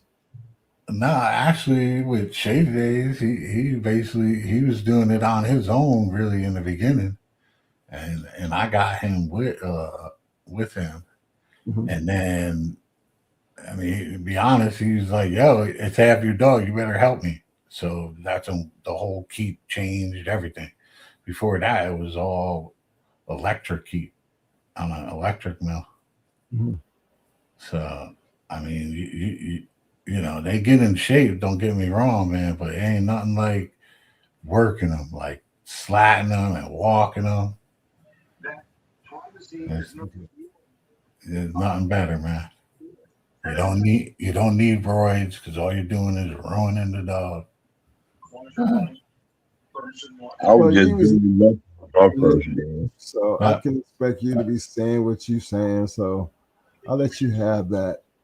I'm on the roid shit, so we can always go back and forth on that. But yeah. I mean, you guys are. I'm like on the opposite side of that coin. Like you believe in it, and we don't, or I don't. Right. Which is good. Right. I was more natural too. My cousin then was more into that B12 and all that ignorant stuff. I was more natural. I just stayed more towards the natural side because I just felt it was safe for my dog. But my cousin, my KPs, and they tried all that. Oh no. Frank was a 2-time winner and put B12 in the winner's swimmer and bust his heart in the river. So that's why I ain't never trusted him. Well, hey, I got you up here, Mad Doctor. What up, man? Any advice to help anybody out moving into the new year when it comes to these Bulldogs? Bro, when it comes to moving to 2026, bro, y'all always be talking pedigrees. I bought a dog out the newspaper, $500, and went and bought another one. Then when I got bought the second time, so that was $1,000 in 1 week. You gotta trust in yourself. The paper didn't really read nothing to me. I just read the line and said, okay, but I had to put my work in. And working, you can wall climb and all that. Yes, it's good competition. If you want an American Pit Bull, going to 2026, you got to see what a real pit bull is like. I'm like, I ain't saying check it, but you got to know what you have. The paperwork, yeah, it's good to have. Cause back in the slave day, you ain't have no paperwork. The mouse gonna sell you, and they gonna give you another name. So, paperwork, and for the young dog, man, you gotta trust in yourselves. You gotta trust in your expertise and your exercise, your color, your schooling, your conditioning, and your feeding. You gotta trust yourself in that. Because if you don't trust yourself, I don't know what you gonna have. You go out of your yard, your dog might not even trust you. So for 2026, you gotta trust yourself. Cause I got a pit Yodi, coyote on top of some red boy Jocko rascal stuff. So, but he all right, but he ain't what I want. But he definitely like he all right, right. But ain't what I want. He just a pet, but he know what I want. But I don't allow him to do that. And so you gotta trust in yourself. And moving to 26, you gotta trust good education from people that give you knowledge. Yeah, it's all right to cap and hoop and holler. I love capping, I love it. But sometimes you have to give knowledge what knowledge is due. Understand in the process what you learning. And other than that, if mom can't learn and take heed, hey, well, mama always told me a hard head make a soft ass. A lot of time I learned that, so that's it for me, y'all, going into 2026. And I'm trying to get me some real puppies, but right now I ain't really got the time for it. But I got puppies on deck. But right now Bruno is good enough for me. And he doing what I want him to do. He ain't wall climbing. Better believe that. And so that's me, Mike, and Mr. Pit Dog. 2026, you got to trust yourself and trust and believe in what you have. Well, I really thank you for coming up, sharing that good information with us, because coming from you, that's great information, because you be around and there are a lot of people, places, but rocking their brains, because you are definitely speaking the facts and the truth of the matter, and that's encouraging. You know what I'm saying? I think that's important. I really appreciate you doing that, Mad Doctor. Everybody got their little lines going and selling them. I'm gonna just be honest. To me, all of them commercial dogs. All of them just commercial papered up dogs. And to me, I don't like it because y'all saying do this and do that. But like I said, I got a pit Yodi, and he going on 2 years old. I would never do nothing to a dog that will harm him. But Lord knows he know what he wants to do. And I like what he like doing, but he not meant for that. But I know what he like. And not no wall climbing. So, and not no, he'll run a treadmill all day because he got coyote in him. But, you got to dig deep in yourself and search. The basement's still open. There's a lot of things still open. But you got to see how you going to deal with them type of things to different people. You don't need crowds no more. Because we were in-house. Before we took ours out, we already knew what we had before we took it out. Because we're going to do it in the house. And then when we take it out, we already knew what we had. And we weren't bringing out nothing that we didn't know what we had. So you got to dig deep. In pair, yeah, they make a difference. But, man, okay. Yeah. Pedigrees are good because those are breeds. Right. Tell me about the ped after I see the dog. I don't like the dog. I don't even need to know why he bred. Right. Yeah, peds are good for y'all that breed. But I put the ped to the side and see what's behind it. See, is it in there? If it's in there, yeah, okay, then I can work with that. And then, man, throw the pedigree away. Not saying it like that. See, you old school. That's how, by nature, that's just it's easier for us to say that and feel that compared to, I guess, into the future. The papers automatically, for some odd reason, mean so much more than, back in the day. When they would think that the papers meant a lot to us, but really, it was always about the dog. Once I read the papers, Then I got people that solidify this was the breeding. Now I threw that stuff away. I want to see what's in the dog now. He said he got 5 grand champion in him. I want to see it come out of him. And which it did, though. It did. It showed. But that's the part that I love about an animal. Show me what you really have inside you. Show me that you my animal. I trained you. I called you. But most importantly, I schooled you. You make it through schooling, through the 12th grade, you ain't got to go to college. Jumping straight to the pros, man. You ain't got to go to college. I'm putting you on college people. A lot of people are smart that ain't go to college. You know what I'm saying? And so that's the way it was, man. It was tough, bro. People don't realize that, man. Then you talking about feeding, conditioning. Oh my God. It's only you. The feeding part is just the hard. Raking shit. Making sure don't nobody steal your shit. So going to 2026, y'all got to be aware of all this type of stuff. Exactly. And then if you're going to willingly go through all of that and not get a chance to show your work. And again, I always speak on that work because, again, these are working dogs. And they should always be graded on their ability to work, regardless of what it is. And see, so I guess 2026 got it mixed up because working pit bulls don't like what they like doing. What y'all taking away from them is what they love doing. Simple. Then how you got a pit bull ain't loving doing that because that's his job, to hunt. Ain't nobody going to no illegal. This ain't nothing for nobody to be saying nothing wrong. But today world, y'all too strung up on like the old school guys. Y'all getting their bloodlines and running them, put y'all name on them and all that stuff. But what it is, you don't know what it is. That's what I'll be saying, Mike. You keeping it, you being real about it, because honestly, that's how I feel about it too. But I don't hold that against them because they have so many other things that they can do.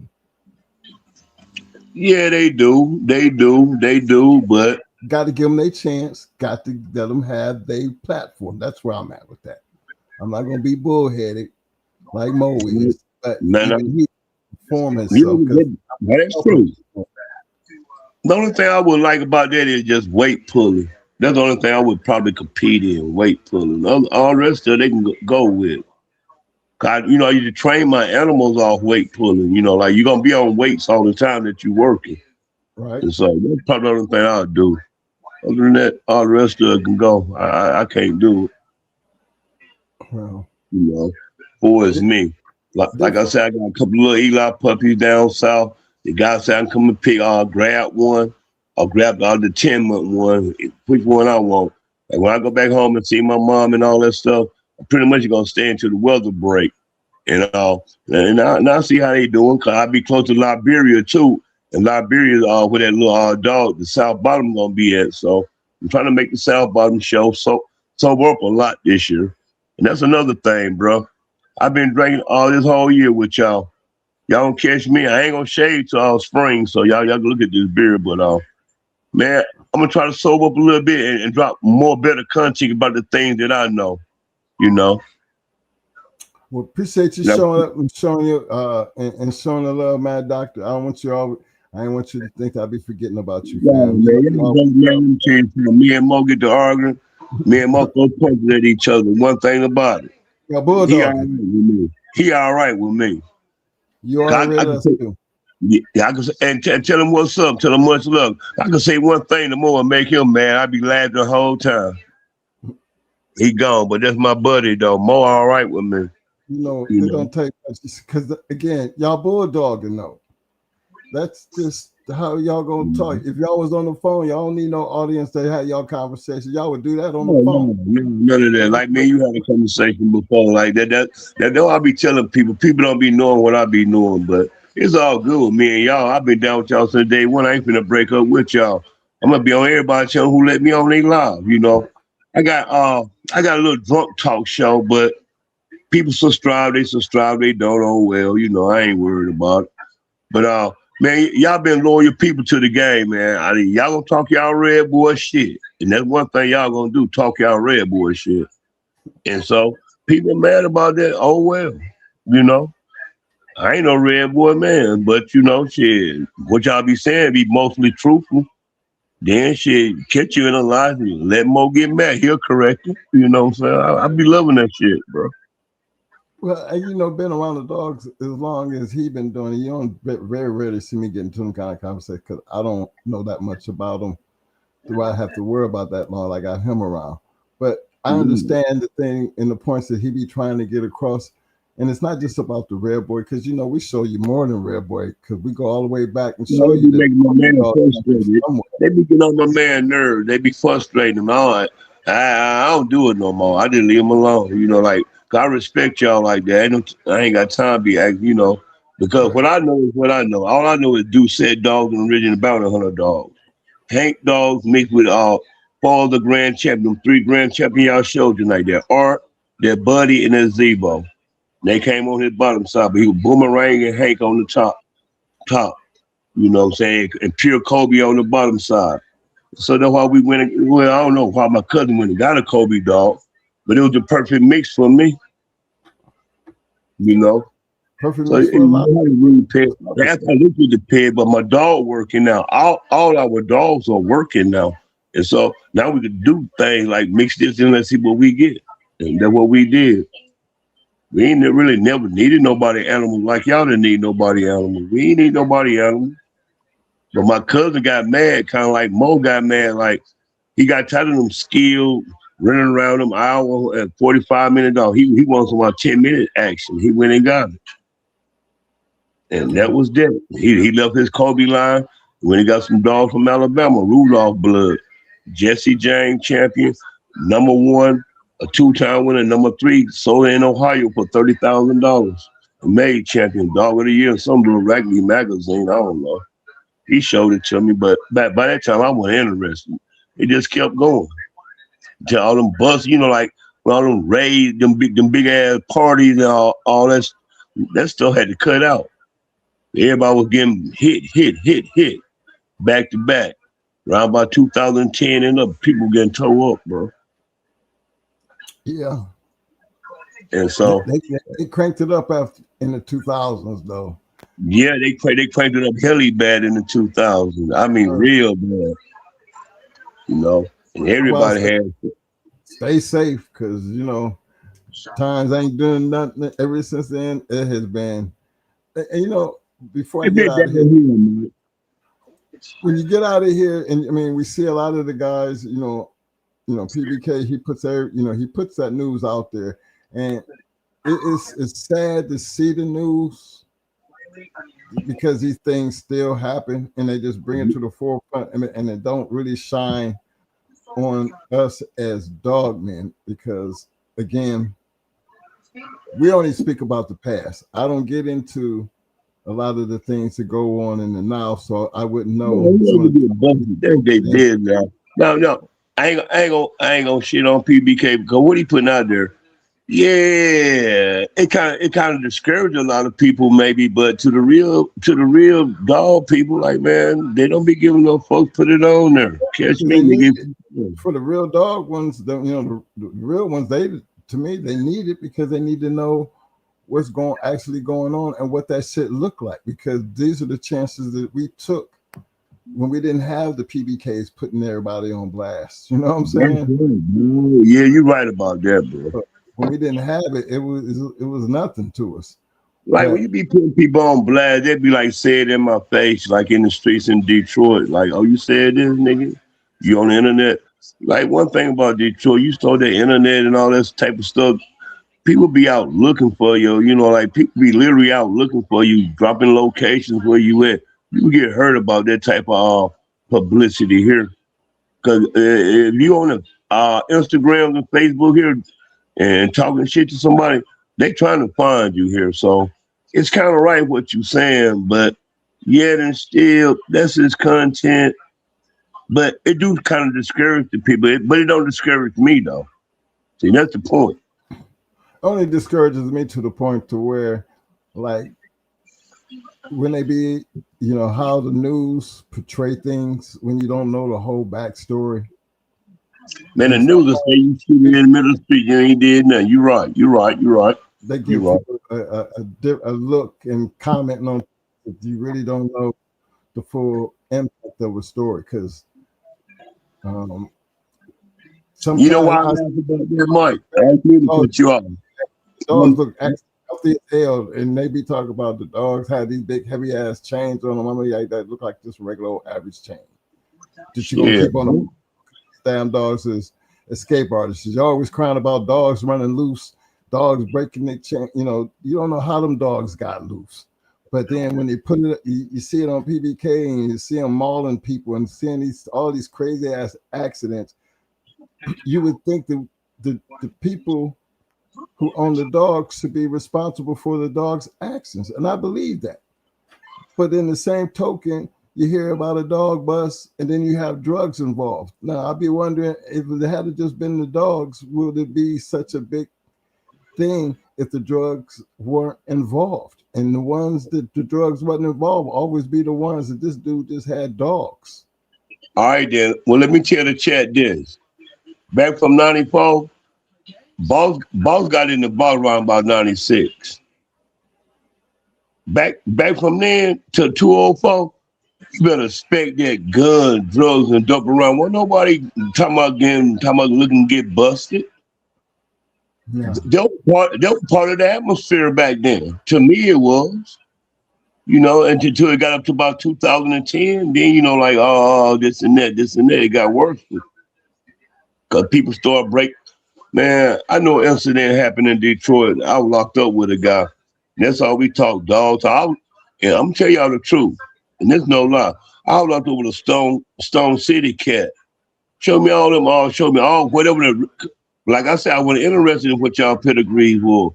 Now, he didn't like, he liked the Detroit, but he didn't like the dog men's in Detroit. He ain't like True Colors. He ain't like West Side. We say they were filthy and nasty. They don't keep their yards clean. But man, we stayed together for a whole year, locked up together. Then another cat came in named Fletcher. Man, when Fletcher got out, his dog made champion, went back up in the damn dog pound and took his damn dog, Detroit style. So a lot of things was messed up back then. And I stayed away.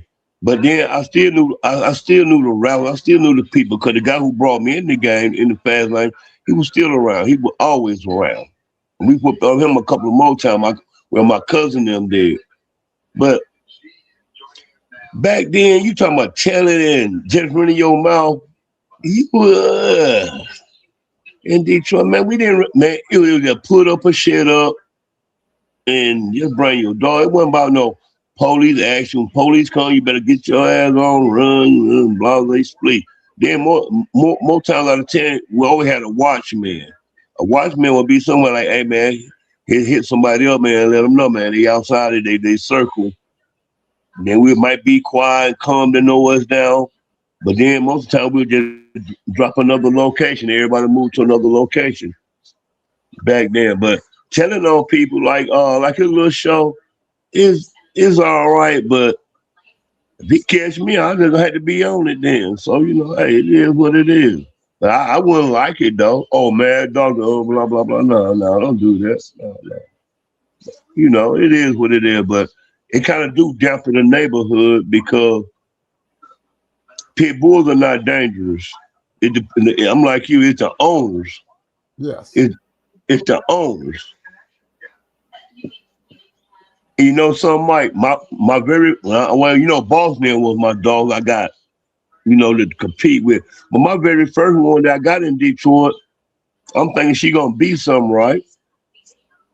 But the dog turned out to be a man eater, and you turn the fire, like when the kids play in the summertime, you turn the water on. She will fight water all day. She will fight along the fire hydrant on. She run the kids all. It's her fire hydrant. Got to put up for the kids to play.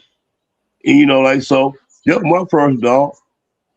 Then when the dog beat me, I took her back and gave her back to the people who bred her, and they gave me another dog. It turned out to be better than her. That was Trick Baby. So it's the owner. And I knew the dog bit. She bit me. I knew she bit people.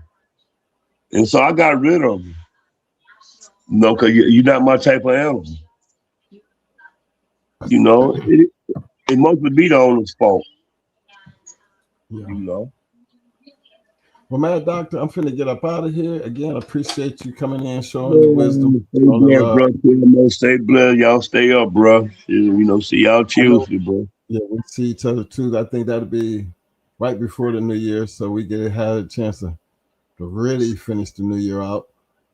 To all Yeah. my people out there in the chat, all my people out there in the chat, all my people out there on the back street. Call them out, Man, then. Call them out. I can't see it. Call them out. Let them know everybody. you love them. Eric Lacey, I see you, fam. My man Yeah. Chico Nicholas, I see you, fam. Call them out. Appreciate What's you up, guys. Chico? I see my man bite down and shake that like button. Double it, double in Desbo. Hey, look, fellas, enjoy your rest of your weekend. Y'all know we'll be back here Tuesday if God permits. Y'all stay up, bro. Big prayers up to another legendary dog man, Super Nat. And Yeah. look, fellas, just for me, because you know I'm on the way out. Show me some love. Give me some damn thumbs up, thumbs up, thumbs up, thumbs up. Muscles, Damn no. muscles, muscles. Now give your damn self some roses, roses. You need them damn roses. Anybody who show up and talk bulldog to 1 something in the morning, 2, 3 o'clock in the morning, or just be around the conversation, you have to respect that. I do. I love it. And if I could get half the people to just listen to half the shit that we have to say and be willing to get out there and put in the work regardless of what you do and how you doing it, You right, I bro. know in my That's all. heart those people are the ones that I can actually say, you know what? They're going to be ones that we're going to be talking about 10, 15 years from now. They're going to be talking about that person and their dogs. Regardless of what they're doing and how they're doing it, because it's not a matter of what you're doing, it's just how you're doing it. And as long as you are willing to strive to be the best, one of them traits that I expect all dog men to have is to always, regardless of what the situation is and how bad things get, pick yourself up and back your ass up in that corner and come out. Come out. That's S2W all day. Scratch to win, baby. Because without that, you're a quitter. And you already know how we feel about quitters over here. Dead game. At least be dead game. At least be dead game. At least. At least be You ain't got dead nothing game. else. You got to bring I'm that to the gonna die in this mug. I'm gonna die here for mine. hey. So appreciate y'all for this. I got one more thing to say, Mike. To all the community, to all the channels. 2006 community, Bulldog, our community. Together we stand, divided we fall. And let's not fall. We ain't cookies over here. Let's not crumble. Our Bulldog community. Y'all know what I'm talking about when I say ours. Just us. Us only. Fubu, boo, whatever it is. For us, by us. That's right. So let's stand up, community, our community. Dog men. Big shout out to my man Fort Lauderdale D. I see you, fam. Big shout out to Greater Than. I see you, fam. I really appreciate you guys showing up, showing out, and just let me know y'all, because that's what really matters. You know what I mean? Them are the good ones, you know, and I'm gonna always have respect to them. Salute to you again, Mad Doctor, Pit Dog. Always a pleasure to have you guys around, and definitely a big shout out to everybody I have out here in the chat, because without y'all, we would be nothing. You know? So let me do my little thing right here. Now I gotta have my little going out music.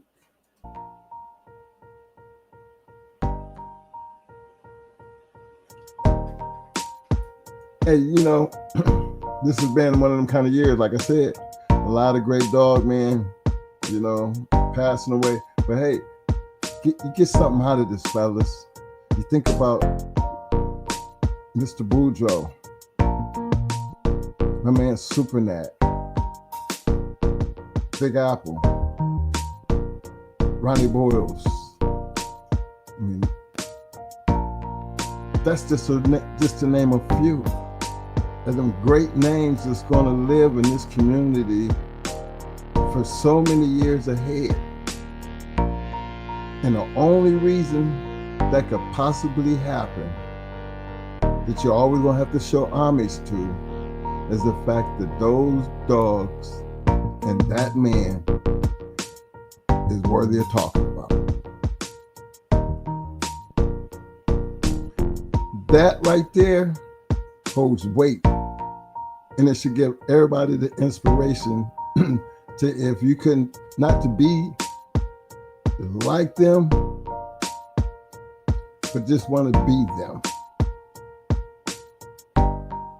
And what I mean by be them, be somebody who's going to have an influence on something great, on something that's worthy of talking about. Believe me, fellas, they were able to do that without trying. They weren't trying to be great. They weren't trying to be somebody that the game was going to be talking about. They was just doing what they loved. And I wish this game I just wish this game and these videos we do gonna have that type of impact long after I'm gone. I know we're on their level because there's so many people above us that we better stand at the gate and just be even appreciative just to be able to have the opportunity to do the things we did. But it's important to understand that one thing. Your future is going to be your history one day. Now, where you going to be at when it comes your turn? Always pass it forward. Always work for excellence. Share that knowledge when you're able to achieve that excellence. And there will be no way this game will ever fail. So until Tuesday, y'all stay safe, and I'm out.